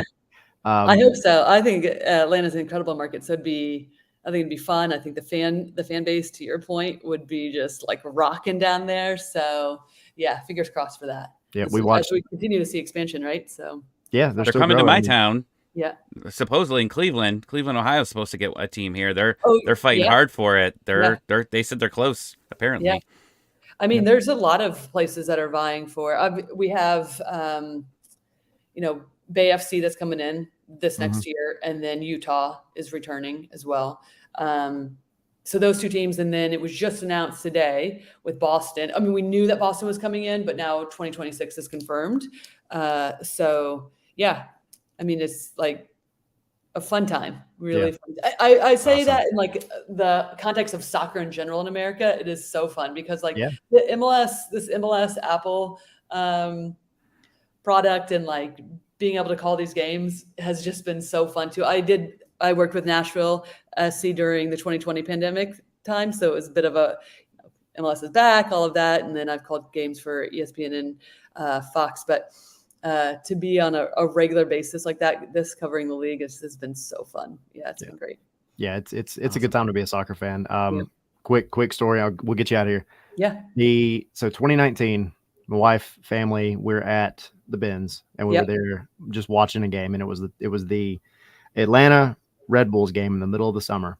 And that was like when Atlanta and Red Bulls, like, they hated each other. That was like, if there was a rivalry for Atlanta, that was really it. They tried to do Orlando and all, but it was really the Red Bulls. And it was the same day as the World Cup final. And they put it up on the Halo board in the Benz. And so we were down on the field and we got to watch the whole final. And people got there, hours early to be able to watch this Women's World Cup final. And when the U.S. scored, they still did the train horn and everything. And I mean, it was just a natural environment. And so, we look forward, hopefully it happens, but the people want to see it, right? Like if that was any indication of what it could be, it was a really good environment. So hopefully. That's a long day. That's a long day of watching. Like, I remember that day, and I remember like waking up early, going to brunch, just started drinking mimosas. But like, imagine myself at the Benz for 5 hours drinking those really cheap beers that they have. I wouldn't have even remembered the Red Bulls game at that point. Bravo to you. You were with your family, so I get it, but I'd be sleeping. I'd be sleeping between games, 100%. It was a core memory. So, Lori, we appreciate it so much. Thank you. Oh my goodness, great to be chatting with you. Thanks for having me on. I appreciate it. Love to come back anytime, so let me know. And good luck to you all tomorrow. Appreciate it. Open invite. Let us know. If you're in the Benz, let us know. We'll be there. Perfect. Watch out for the Yakamakis punch. Yeah, I will. Listen, and keep an ear out for your two names. So. That's right. Cool. We appreciate it. All right. Take care. Thanks, Lori. All right. Cheers. Good stuff. That was fun. Yeah, it was a good time. So, and I love the insight from, the World Cup, right? Like, we haven't had many World Cup players on here, but actually it's kind of funny. Like every guest we've had, especially from MLS, has such a varied background and everything. Some come from playing, some, come from a variety of things. Jaime was a go-kart racer at one point, which was kind of cool. But I mean, that was cool, really cool insight. And we don't get to talk about the women's league much here. I mean, we try to talk about everything. And we did the World Cup stuff, obviously, but it just doesn't come up. So that was a good chat. That was a good time. And great insight into the games in the league too. Yeah. So where do we finish off? I know we were kind of just trying to get through. I think we got through everything. We got through the replay, the highlights. Was there anything else that we missed? We hung out with the supporters. Yeah, and which we was a ton of fun. Yep. Yeah, we had a lot of fun just hanging out. That's people ask me all the time, like, why do you go to Atlanta all the time? Like, and obviously they know I'm a huge sports guy, but I will tell you that when I hit the supporters lot and like being there for so many years, it almost becomes like seeing family. Like, you know what I mean? Like a guy that lives, an hour and a half flight away. Like, I mean, you saw like people are just like, people that I've just met through Terminus, met friends through the Open Cup, the Backyardigans. I parked next to them at an Open Cup game in Columbus, Ohio. I see them everywhere. It's almost like a family reunion every time I come. And like, you don't feel that at Falcons games. Like, I'm a huge Falcons guy, but like, I don't get that there. I go in my seat and I watch the game. But for Atlanta United, it's like you're going to the supporters lot. You're seeing friends. Like, I can only imagine what it is like, when you're doing it every week. You probably have a drinking problem by the end of the season of how much it is. But like, it's so fun just going and seeing everybody. And like, it was awesome because like we met people that listen to us that we've only talked to in our Discord or through the chat here. And we really appreciate everybody that, came and stopped by and said hi. And it was great meeting everyone. Yeah. Yeah. We had a lot of fun. And things in terms of like doing giveaways and stuff did not happen the way that we wanted it to. We had some technical difficulties too with some things. So look, guys, like we were having fun though. Like we're having fun. I mean, and I think everybody was having fun as well. And we appreciate everybody that listens, obviously, and watches. And just folks coming up and saying, hey, like, love your show, and we appreciate it. Like for real. It's really cool to see, really cool to hear. Um, my my middle son is having his birthday at the Montreal game, and so he wanted to go to the supporters tailgate. It's first time there, so I'll be over there again Saturday. But I'll have the family with me this time, so it'll be fun. And he's still deciding if he wants to do the march, but he also wants to be able to go inside and eat food. So I don't know that he's gonna stay for the march, but yeah, it'll be fun. But You gave him a fake great. ID? Huh? You gave him a fake ID? Man, that kid couldn't pass if he wanted to. Now my oldest one, he could, but not that one. Well, he's huge, yeah. Yeah. I mean, he's freaking taller than me now. Whatever. I'm eye rolling visibly for those of you listening after the fact. So, but yeah, it was a great game, great time. Obviously, it always makes it better when you win 5-2, especially. But great game. Who do you think had the worst rating of all? Not just Atlanta, but all. If you don't know the name, you might be able to say what he did. See, I feel like you're setting me up now. Now I'm like overthinking I'm it. not setting you up. Look, I'm not trying to stab you in the back, man. I promise. So who the best game? No, worst game Oh, worst game. I'm sorry. Okay, yeah, we already talked about it. It was Brooks Lennon. on both teams, though. Oh, both teams. I'm not even gonna guess Miami. So, Mayumba? no. Actually, Muyumba had a 8.1. So for Atlanta, the worst FOTMob rating was actually Brad Guzan. Okay, well, yeah, Brad doesn't count. So let's go Yeah. someone else. But no, for the whole match, Kamal Miller, who had the own goal, 2.8, 2.8 on FOTMob. It was a pretty bad day in general on FOTMob for Miami. DeAndre Yedlin had a 4.8. Aviles had a 5. Kamal Miller had that 2.8, and Allen had a 4.7. So it was rough. It was rough. Messi had an NA. An NA, yeah, not applicable. Saba had a 8.2. I just wanted to throw him out there. Tyler Wolf had a 7. Got to talk about Tyler Wolf's goal, and the only reason I point this out is because the kid has become a sniper in terms of putting that ball over the top of a goalkeeper and aiming for that top of the net kind of section. And I talked to him about it after the Orlando match earlier this season in Orlando, when I was down in Orlando,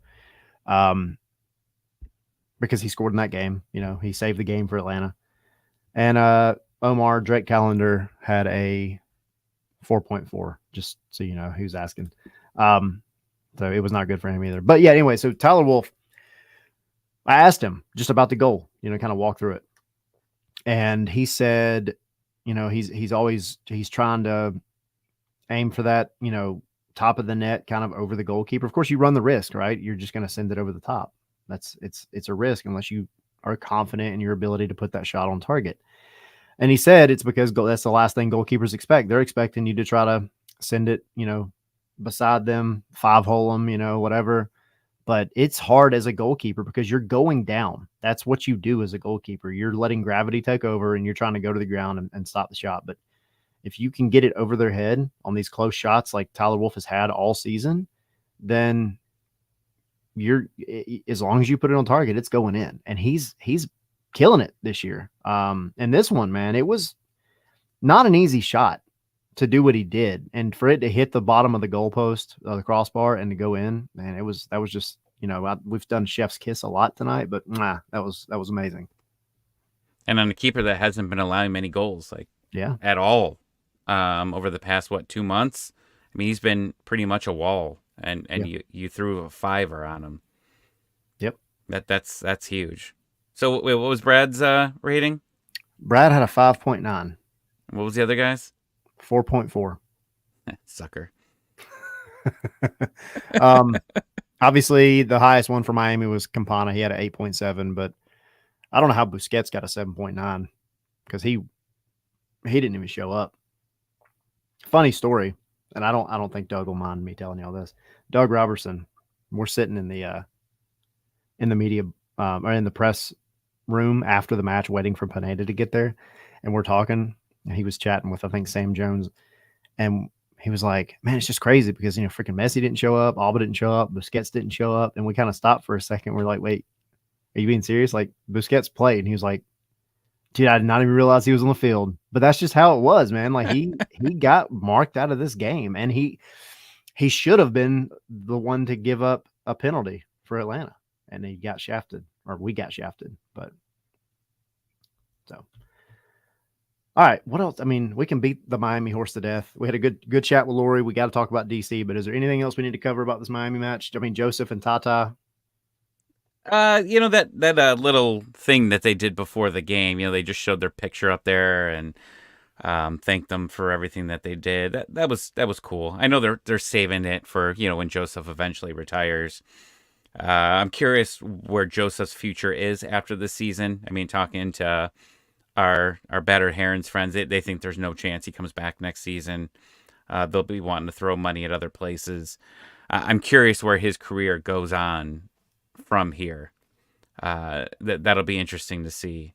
But it was nice what they did for him. And then we talked about, Tyler, how they did the announcer kind of announced his name like he would when he was with Atlanta. That was a small thing, and maybe you don't do that if it's tied 2-2 at that point. You don't want to give this guy any momentum, but at that point the game was already put away. They're giving him his props, and you saw some videos of them, him hugging Almada. That was nice to see. It's just good to see him, and it was nice the fan reaction that they gave him. No matter what happened in the last couple years, with the front office and his beef with tables and rice and yeah, it's good to see him, and whenever he does retire, they'll do something nice for him, and I'm sure everything will be back to they'll be back on good terms. Yeah, it was cool to see. It was cool to see Tata. But at the end of the day, I mean, as an Atlanta fan, I'm glad he didn't do anything. There was one moment where there was kind of a little bit of a fumble in the box that he almost pounced on, which is what he does. And Brad was able to pounce on it first after like a little bit of a cluster. But he just didn't really have many touches, and he didn't do much. And again, if you're an Atlanta fan, that's what you wanted. We've already had the story play out in Miami one time this year where he comes on and his first touch is literally a goal against Atlanta. Like, freaking script writers, man, killing Atlanta. But the script got flipped in this one, which is good. I'll take it all day.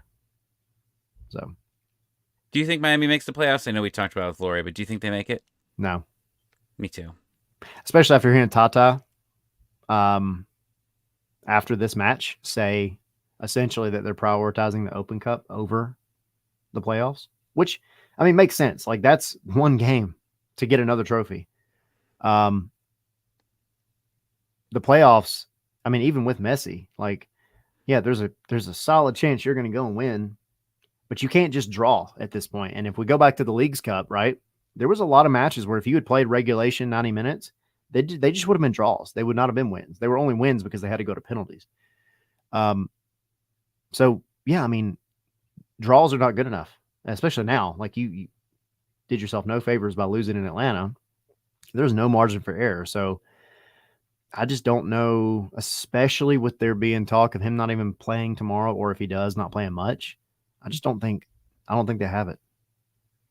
Apple's got to be so furious because like they got their subscription, so maybe not. I mean, they've already got the crazy seeing the numbers of what it's wild he's done and how the buys and great for the league and all of that, but I don't know what happens. We talked a little bit about this when I was there, that, like, sure, you go add another DP spot, which is great for the league, I think, and it's going to make the quality better. But Miami, they're not going to not give Miami another DP spot. They're going to get one too, which means more Messi friends are coming. Yeah. Like, I don't know what's going to come of these playoffs, but, like Lori said, it's about momentum, and we've seen teams like our current president's former Seattle go in and just have a late run and be able to do things. like this is the year you really want to try to win it, because you don't know what's going to happen next year, and obviously Messi will have an off season, get rested, and then they're going to probably start off really hot. It's gonna be interesting to see what happens going forward. So you know what, throw it in and win it now. Yeah, Well, go he's all out of in. it. And I'm not And trying to Atlanta's get, done that. I think Atlanta's gone all in. Like, personally, there's nothing else they could have really done here in this window. And what's crazy is that they can get better, right? Like, this team can get better going next year. Yes, you might lose Almada, but you're going to have other DP. You're going to have two. If Almada leaves, you got two DP spots. You've got other money freeing up in other places, or likely freeing up. Like, this team can improve. And, like, now I think all of us, and like everyone that's in the chat, everyone that's in our spaces, I think won't disagree. Like, before this transfer window, you're like, oh God, who's Boca bringing in now? How bad is this player? Like, no, they beefed everything up, and now they're getting the right guys in at right values, not overpaying for players. I feel confident. Like, I feel confident for the rest of the season. I feel confident for the playoffs next season, and just got to stay healthy. You got to stay healthy until the playoffs start, like the last week of October, first week of November, somewhere in something there, like that, right? yeah, because your You last just match have to stay healthy.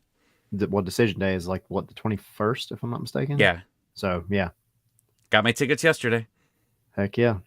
So it's gonna be wild. These last few matches are definitely gonna be wild. But before they get to that, they've got DC. So again, I'm not going to say what I want to say, because superstition and all, like I said when Lori was on here. But this is the chance to go and get your fourth away win of the season, and it would be huge. It would be huge if you can make it happen. We have let's see. I'm trying to take a look here. So Atlanta in the Eastern Conference is 6th on, let's see, they've got, of course, they've played one more game than pretty much everybody else except for DC. So actually that kind of helps you a little bit. But most other teams in the Eastern Conference still have a game, if not two, in hand on you. But you get 3 points tomorrow and some other things go your way. You could jump up to 3rd tomorrow. You could be, again, knock on wood and a whole lot of luck going your way, you could be 2nd by the end of this week, which is wild. That's how crazy tight the Eastern Conference is. But on that point, Atlanta is 6th in the East. Just real quick, I'm putting you on the spot a lot, buddy. I'm sorry. But real quick. Oh, no. I get nervous. Okay. Overall, where do you think they're at in the standings? Overall, both East and West Conference. So they're 6th And in we're the East. 7th. Yeah. Yeah. That tells you the West sucks. That's what I said earlier. Like, the West is terrible. It's just St. Louis, right? Or St. did Louis LAFC? Yep. Yeah, because LAFC's still there. You're being chased by LAFC and Seattle. So it's crazy. Yeah, like if you can make the finals, as long as it's not St. Louis, you could be hosting MLS Cup. Yeah.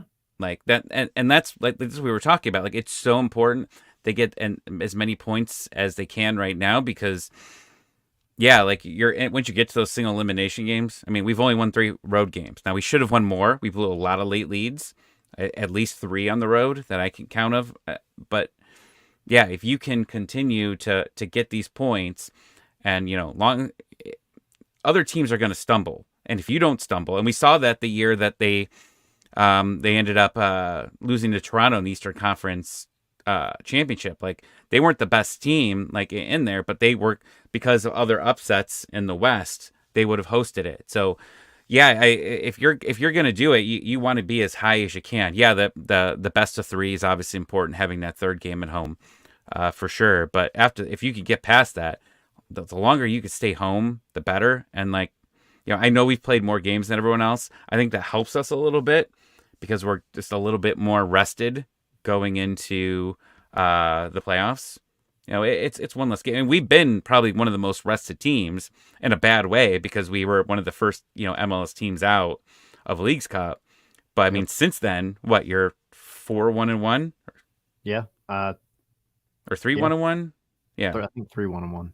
I think. Yeah, I mean you're doing great from there, and like you're taking it, like we took advantage of tired teams as well. Like that Nashville game, like that was absolutely controlling a team that just had played too much soccer. Cincinnati, we should have won that game. I'm sorry, like that's Yeah. I mean people could talk about the game, but like it was bad coaching, and Pineda wasn't there, so I don't feel bad about saying it. It was just bad coaching. Like you're just trying to go. You were just trying to go head to head back and forth with them, like play defense, and that's what you want to see in these last 5 games, right? These 5 games is to continue to grow on the defensive side. Stop giving up these scoring chances, and you were doing that for a little bit. You shut out, or you did a good job against Nashville. Or you shut Nashville out. You shut Seattle out. You're getting better at it, but you need to see the Abram Miles Robinson combination continue. For sure. And then like you get another break. You get the international break right before decision day. So that's another thing where you got to worry about players staying healthy. Yeah. But like that Cincinnati game, like a lot of people say like, oh, well, Cincinnati's not going to play anybody. Cincinnati is going to play their players, because if they don't, then all their players are going to have 3 weeks off basically, or something Pretty like much. that. Like they're going to have a lot of time off. So they don't want to go in, like, remember, was it New England that like chose not to have like their first, like that was when they had the bye week. They had to buy, yeah. Yeah, and they decided to like not play on that weekend, so they ended up playing like on Black Friday or something like that, and they ended up they were rusty, and they ended up blowing that game. Yep. A little bit different because you have best of 3, but like still they're going to come to play against Atlanta and Cincinnati for sure. Maybe they don't play the whole game, but they're going to come to play. Yeah, I'm excited. Just so excited. I'm excited too. So I want to go over some stats here in a second, but I saw Samuel saying I'll be there. Not sure which game you're talking about, but he's saying he's bringing Cincinnati. He's coming decision day with me. Sweet, cool. Let's see.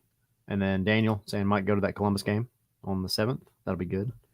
Dan, getting top 4 is going to require wins. Is this the first tiebreaker? That's definitely a good shout for sure. You've got to start getting the W's for sure, like back to back now. And I mean, and you can. That's the thing. Omar, does Parada start another game for Atlanta United? Unless they're resting one of those two for some reason, or they get a knock.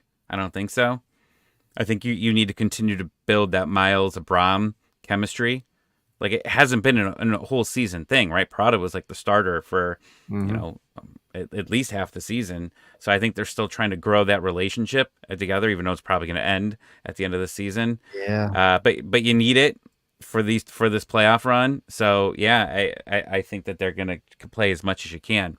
That Spaces talk we had, I don't know, it was probably about 3 weeks ago. Does Etienne see the field? I saw he played for the Twos. Yeah. Over the weekend, which is interesting. But yeah, I don't know. That's going to be an interesting situation, because as long as you keep everyone, like the Silva thing is, that's like it's a loan, and we have an option to buy, right? Yeah. Okay, where do I click buy now? Like, right, is the button on here? Like, yeah, right. You're gonna buy now, 100%. But man, when he does these backflips, and one last thing, do you think that Messi not playing had to do with Aaron Rodgers on Monday night? Or do you think there was even a quarter of it was part of that? Yeah, I do. Yeah, me too. I think it was maybe inopportune timing for people that wanted to see Messi. I will sit here and tell you, I don't think the turf in Messi's mind is an issue. I really don't. However, I do think he was already fatigued anyway. We know that. But if Tata is saying, hey, look, man, we don't have to win this game because we're really trying to go for this cup that's coming up very soon. There's going to be a lot of conversation about turf after what happened, because he was asked about it. And Tata said, oh yeah, I know all about that thing with football, like American football. If So anybody doesn't know, if anybody doesn't follow, Aaron Rodgers, one of the best quarterbacks in the league, played on Monday Night Football. first game And yeah, first game playing for New York is out there and tears his Achilles on turf. on like the third play of the Yeah. of the season or something like that. So and then the NFL Players Association came out demanding that all the teams change to grass, and like this happens every time a major player gets hurt on turf. That the Players Association goes at it, and then like the fans start going after it. I mean, it's just what happens. Sorry, fourth play of the season.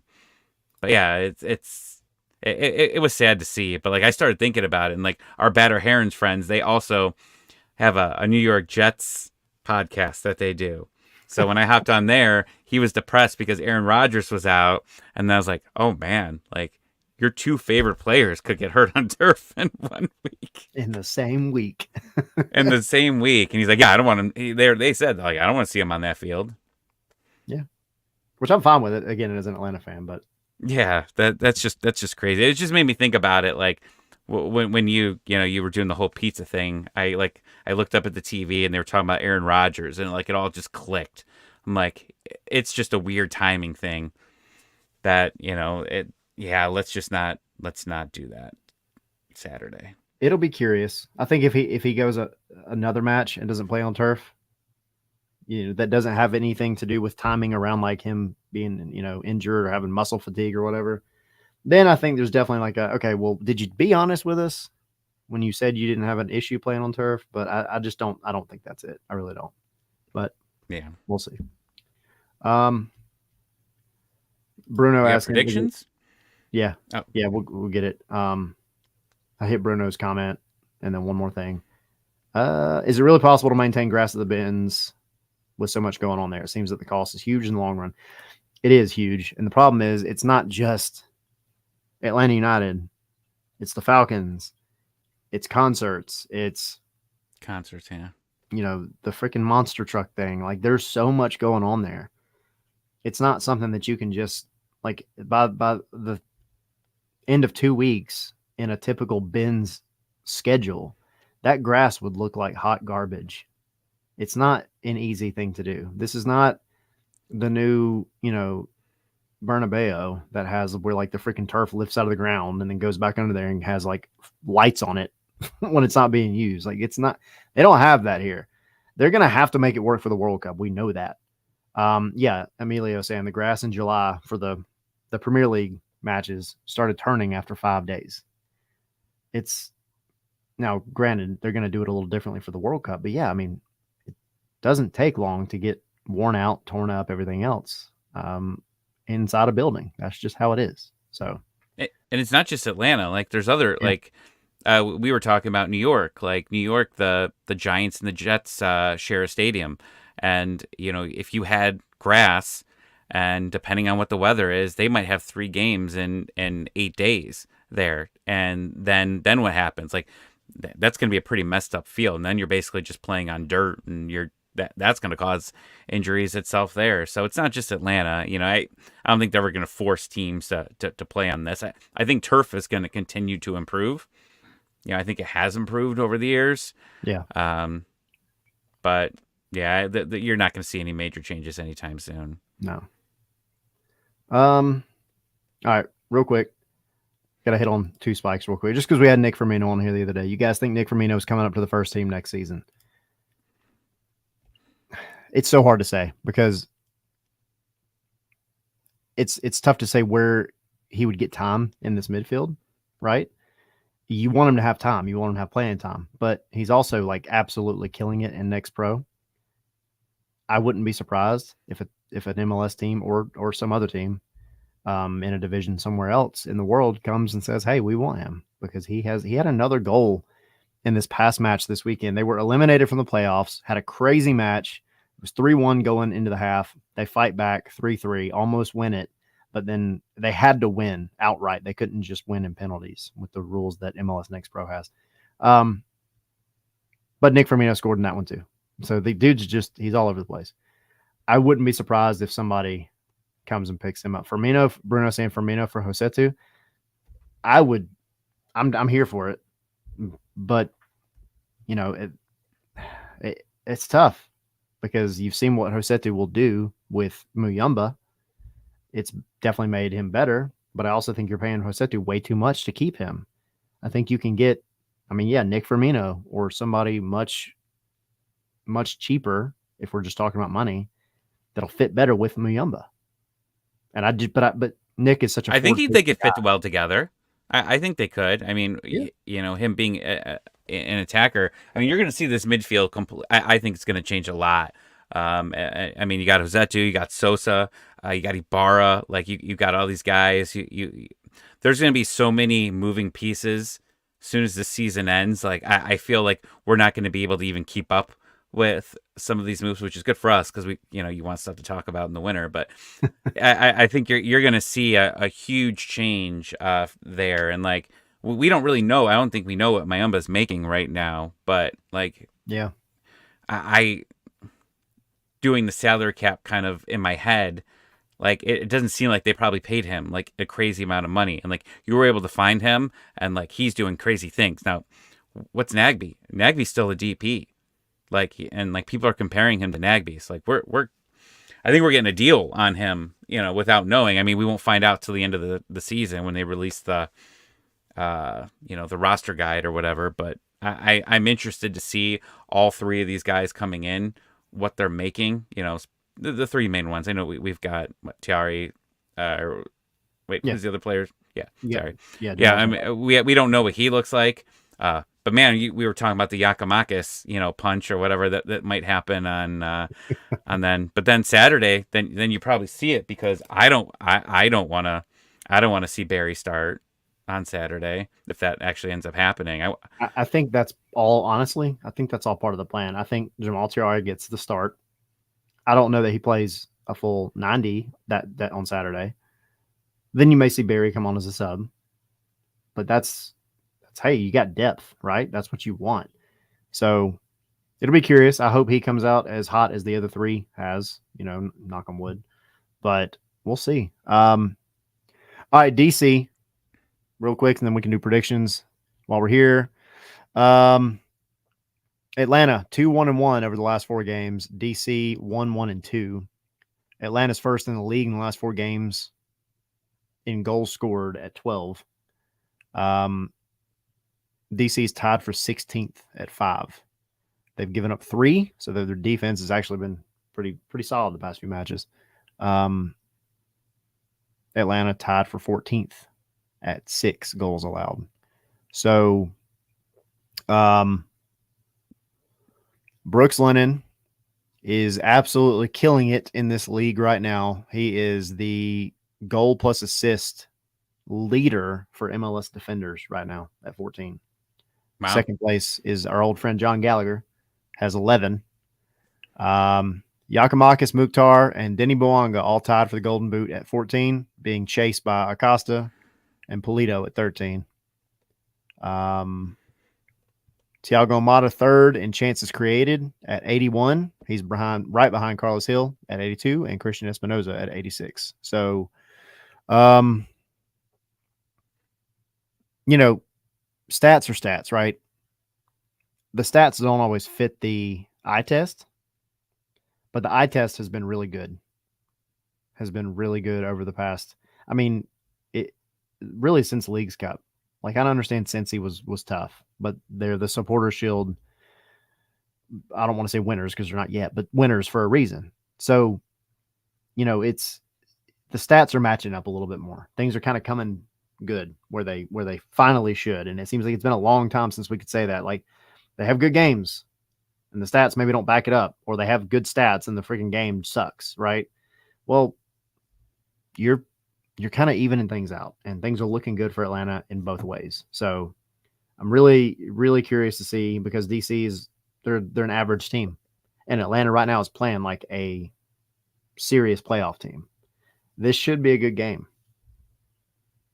You need to see Saba start eventually. You need to see how he could do for an entire game.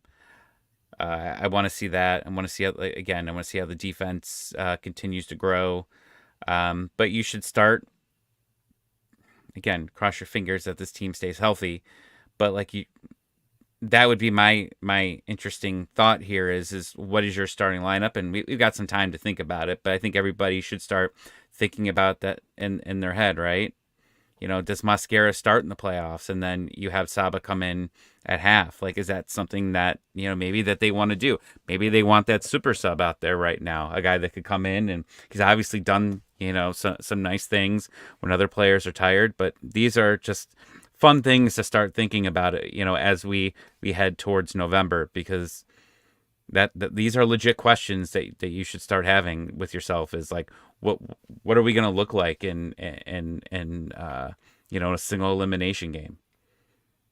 Yeah, and also people have to remember too, like any team that goes deep in these playoffs, I mean, you're essentially looking at a very, very compact schedule. So if you make it pretty decently far into the playoffs, like you're gonna have to rest guys at some point.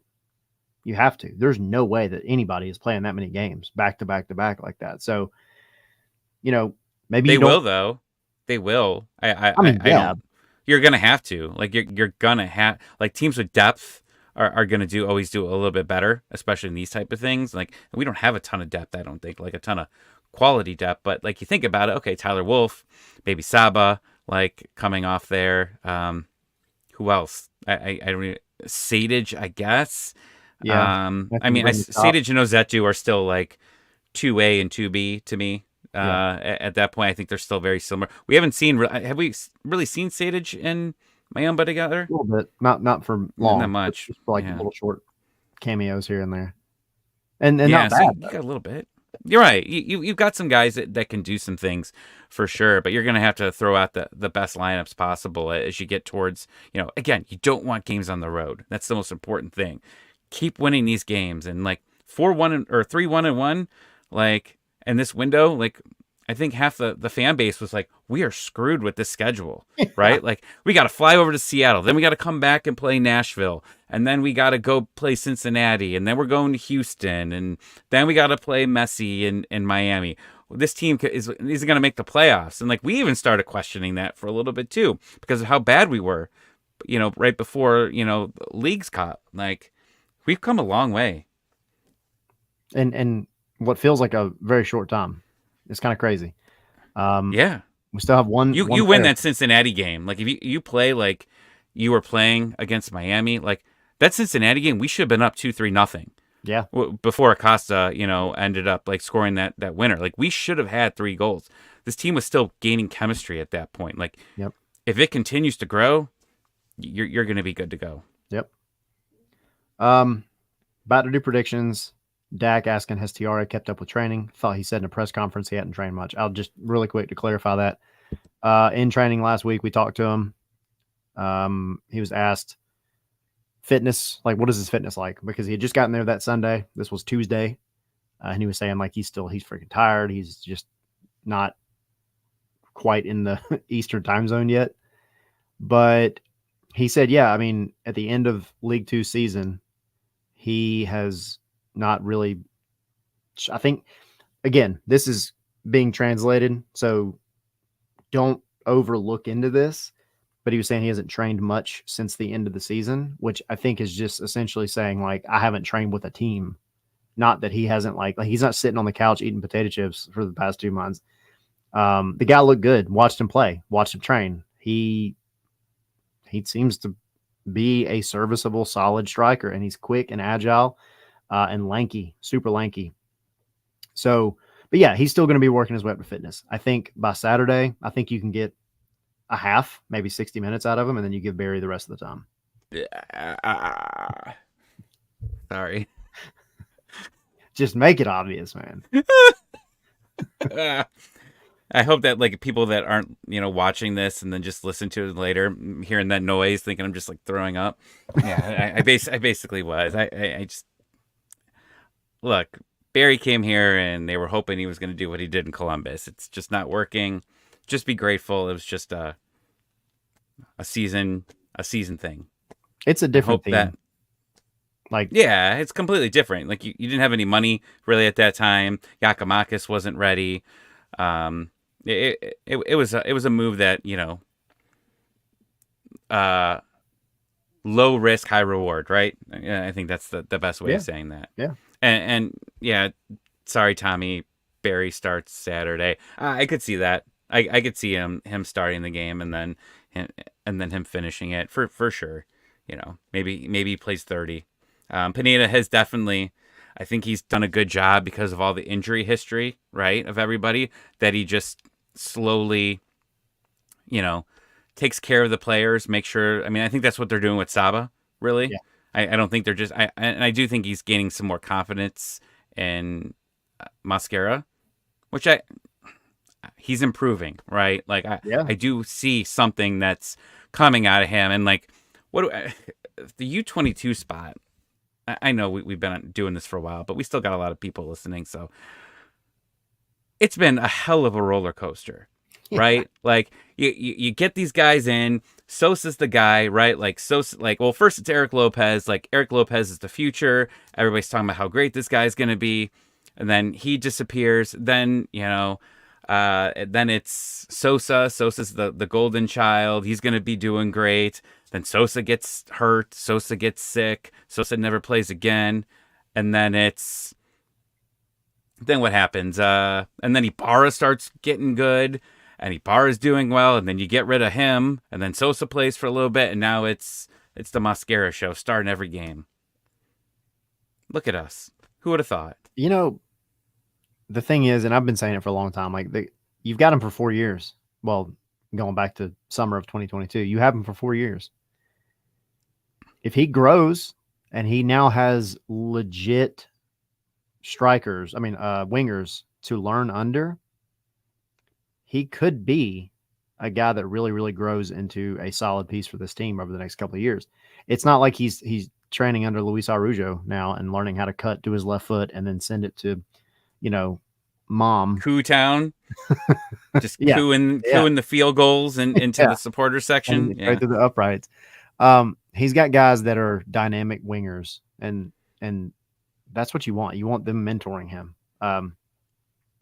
It'll be curious to see what they do with those U22 spots. Again, I've said it before. I'll say it again. Santiago Sosa, he has to come off that designation this offseason. I just don't see them eating that cap hit and then bringing it back. I think they're going to get rid of him. Brian asking, Franco Ibarra's on loan. Will he come back? I don't think so. Personally, I don't feel like he will. I think they're going to wipe that slate clean. And don't be surprised if the right offer comes for Mosquera. I wouldn't be surprised if they let him go either. But I don't think they're just going to try to get rid of him. I think, again, he could grow into a good piece. We thought he was never coming back. They're right. I thought we would never see him again, ever. And he's shown back up, and yeah, he's rough around the edges. We get it for sure. But he's got a goal, which is more than he had last year. So, all right. Prediction. What is the final score tomorrow?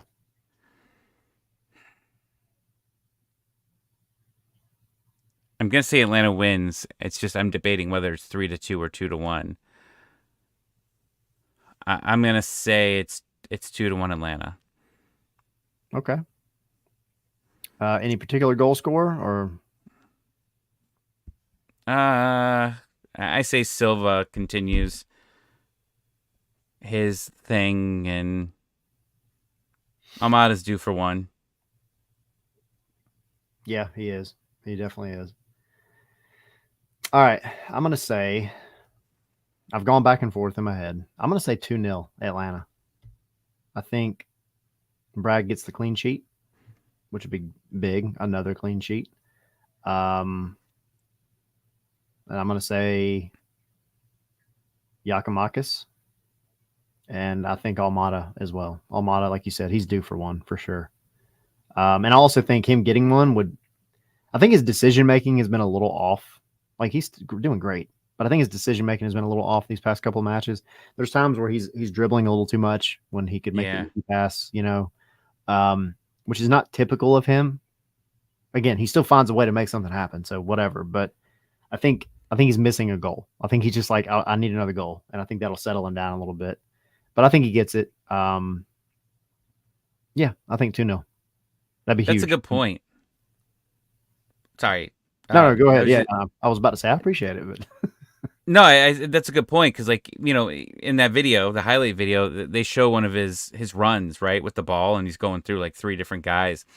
But there was a point where he should have passed, yeah, and instead he just gives it up, right? And like you've seen a lot of that over the past few games, where like he's doing some great things, but he's just not passing it. And like I wonder if that goes back to like him either before we were saying he was just trying to do too much, right?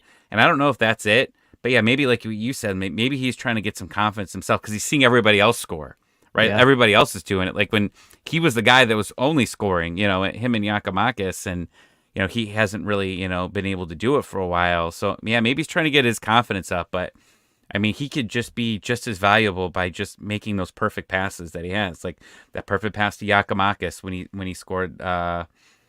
When he got it over everyone's head straight to Mhm. Yakimakis's head, like that was beautiful. Like he's just as valuable being a passer. So hopefully he can get that figured out. That's obviously a huge thing for him too, like being sold, like making these type of plays. And he's about to go into a other leagues don't have these type of playoffs, right? So like he's going to be on a huge stage coming up here when MLS playoffs start, and like if he can make some highlights here, like Almiron did in Yep, MLS playoffs, like that's huge for him. yep. Agreed. Um, all right, Ariel saying 2-0 Atlanta. Brian saying 3-1 Atlanta. Jack also saying 3-1 Atlanta. Dan saying 4-2 Atlanta. Daniel 4-1 Atlanta. Shonda with 2. Saba with 1 and Yakimakis with 1. I like it. Bruno 2-0. Brian saying, yeah, Yakimakis needs a brace to jump out on the golden boot. That'd be freaking amazing. Omar 4-1 Atlanta. And the Colonel saying clean sheet 4-0. I'm here for it. Less That would stress. light up MLS a whole bunch if they win 4-0 tomorrow. That'd be crazy. So, and then AX10 saying 2-0. Y'all keep them coming. Go check out the website, scarvesandspikes.com. Check out Patreon, patreon.com/scarvesandspikes. Make sure you subscribe. If you're watching this, you probably already are, but subscribe to the YouTube and look, here's the thing, guys. These Miami podcasts, they got the benefit of having Messi come. And all of a sudden their numbers shoot up just because everybody's like, oh, Miami, Messi. Show them what's up. Bring those numbers in. We like the numbers. Tell your friends to subscribe. Yeah, all your friends. The watch along tomorrow. That'll be Oh fun. yes. Tell them about that.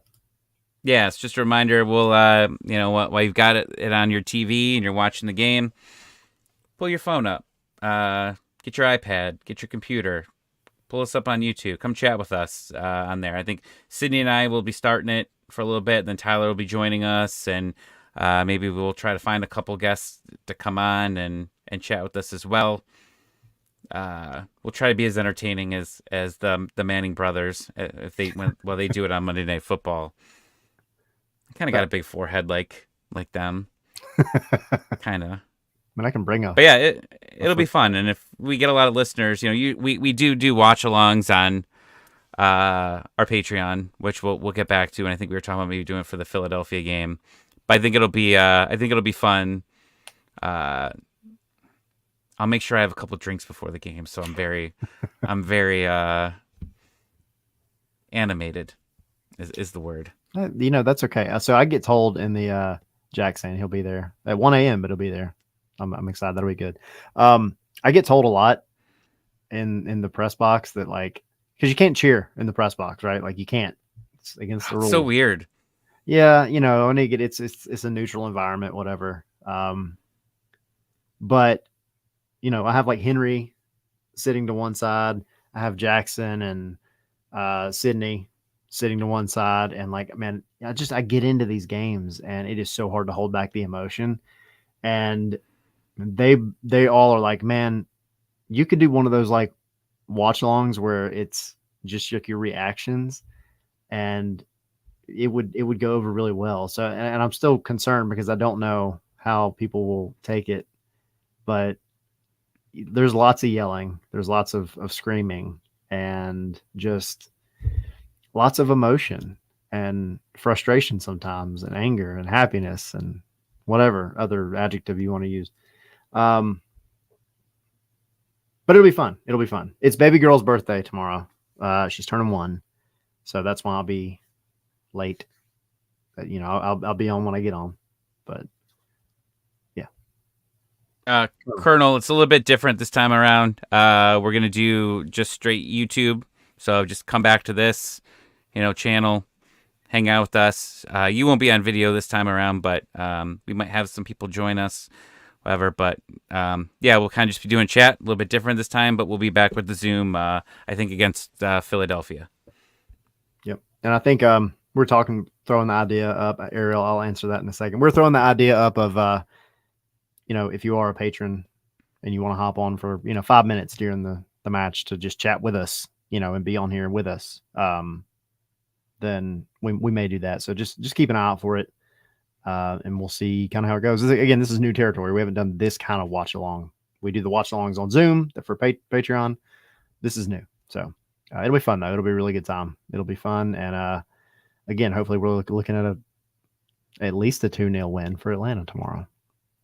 Ariel asked me, have you ever gotten in trouble before, or has anyone in the press box for cheering? No, I have not gotten in trouble.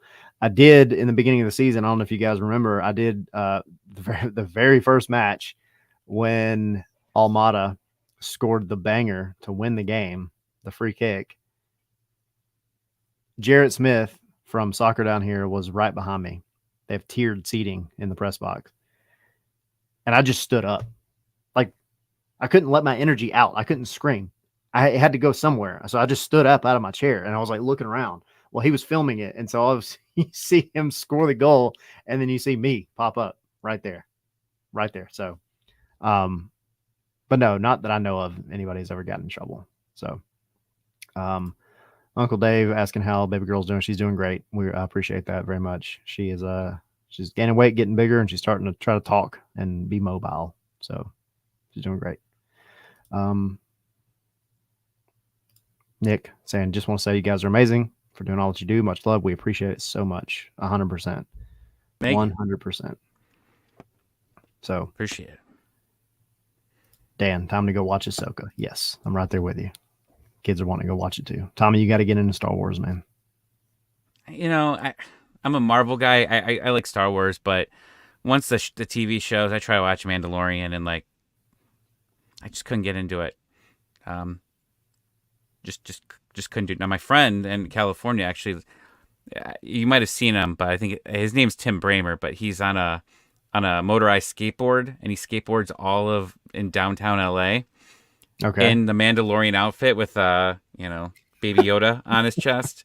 And it's pretty funny, but like, especially during like COVID, people would just like, celebrities would just be taking videos of him, like going down the street, flying around on a skateboard. So that's the most I've watched of Star Wars since the last movie. It's just watching him on a skateboard. Well, I'll throw this out there for anybody that hasn't done it. The shows, including going back to the Clone Wars, that's prime Star Wars, man. It's so good. But you gotta watch it all though. That's the thing. It all ties in together in so many good ways. So another Patreon episode, maybe. All right. Final thoughts, anything? We had a long one tonight. Yeah, it's been a good week. It's been a good couple weeks for this team, and just have to pay attention to see how this team improves and the chemistry. And I think if you start seeing it get a little bit better, I mean, you've already seen it. You've seen the chemistry build. Just be excited for the future, because I think a lot of these guys are here for the long run for sure. And like, yeah, we could talk about Miles and Almada, and hopefully December after we win MLS Cup, but that just means we're gonna have some money to spend and go find other players. And I mean, not Almada maybe, but like, at least you could possibly find players that are better. Yeah. It's possible, and that's the thing. No doom and gloom. No doom and gloom. No, we don't want that. We're done with that time period. We're done with that time period. We should thank the Atlanta United TV people too. We played Bingo with them, and that was a good time. Yes, I meant to give them a shout out earlier, but yeah, Atlanta United Fan TV. If you guys haven't checked them out as well, they've been around for a long time. We got to play some bingo with them the other day at the tailgate, which was fun. Didn't get to play it as long as we wanted to because time crept up on us and all, but yeah, it was a good time. So go check them out if you haven't already.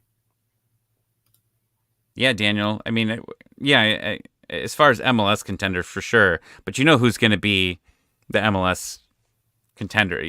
Who's going to be at the top of the power rankings?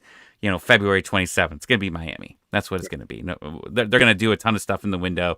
I'm sure they'll be the top contender. But we will be a contender for sure. There's no way this team is going to be. It's just going to sit around and not replace, a Miles or an Almada. They'll go out. They're probably already looking for those replacements now. 100%. I think. And the other DP that you're going to be bringing in. Yeah. Because you've got a guaranteed spot at the end of this window with Saba likely being bought down. Yep.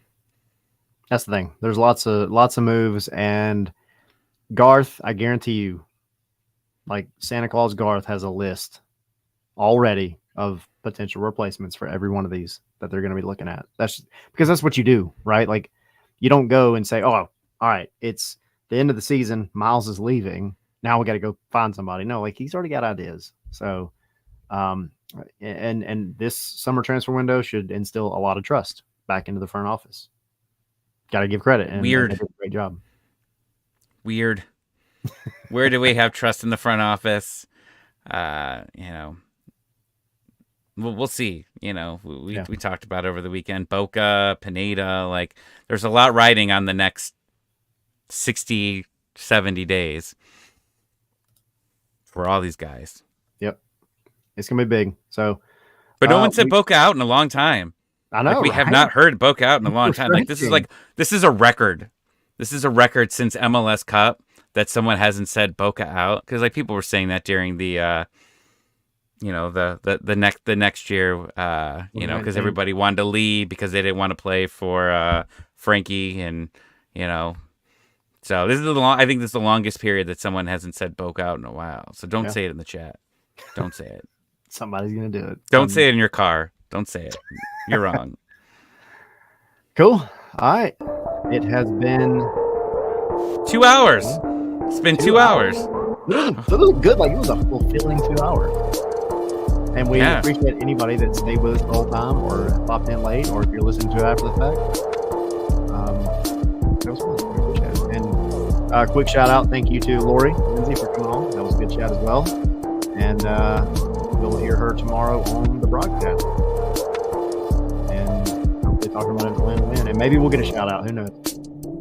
But we will see you guys tomorrow, hopefully. See ya. All these fake Boca out people saying you don't mean it. You don't mean it now. You don't mean it. You're just saying it to be cool. The cool kids say Boca in right now.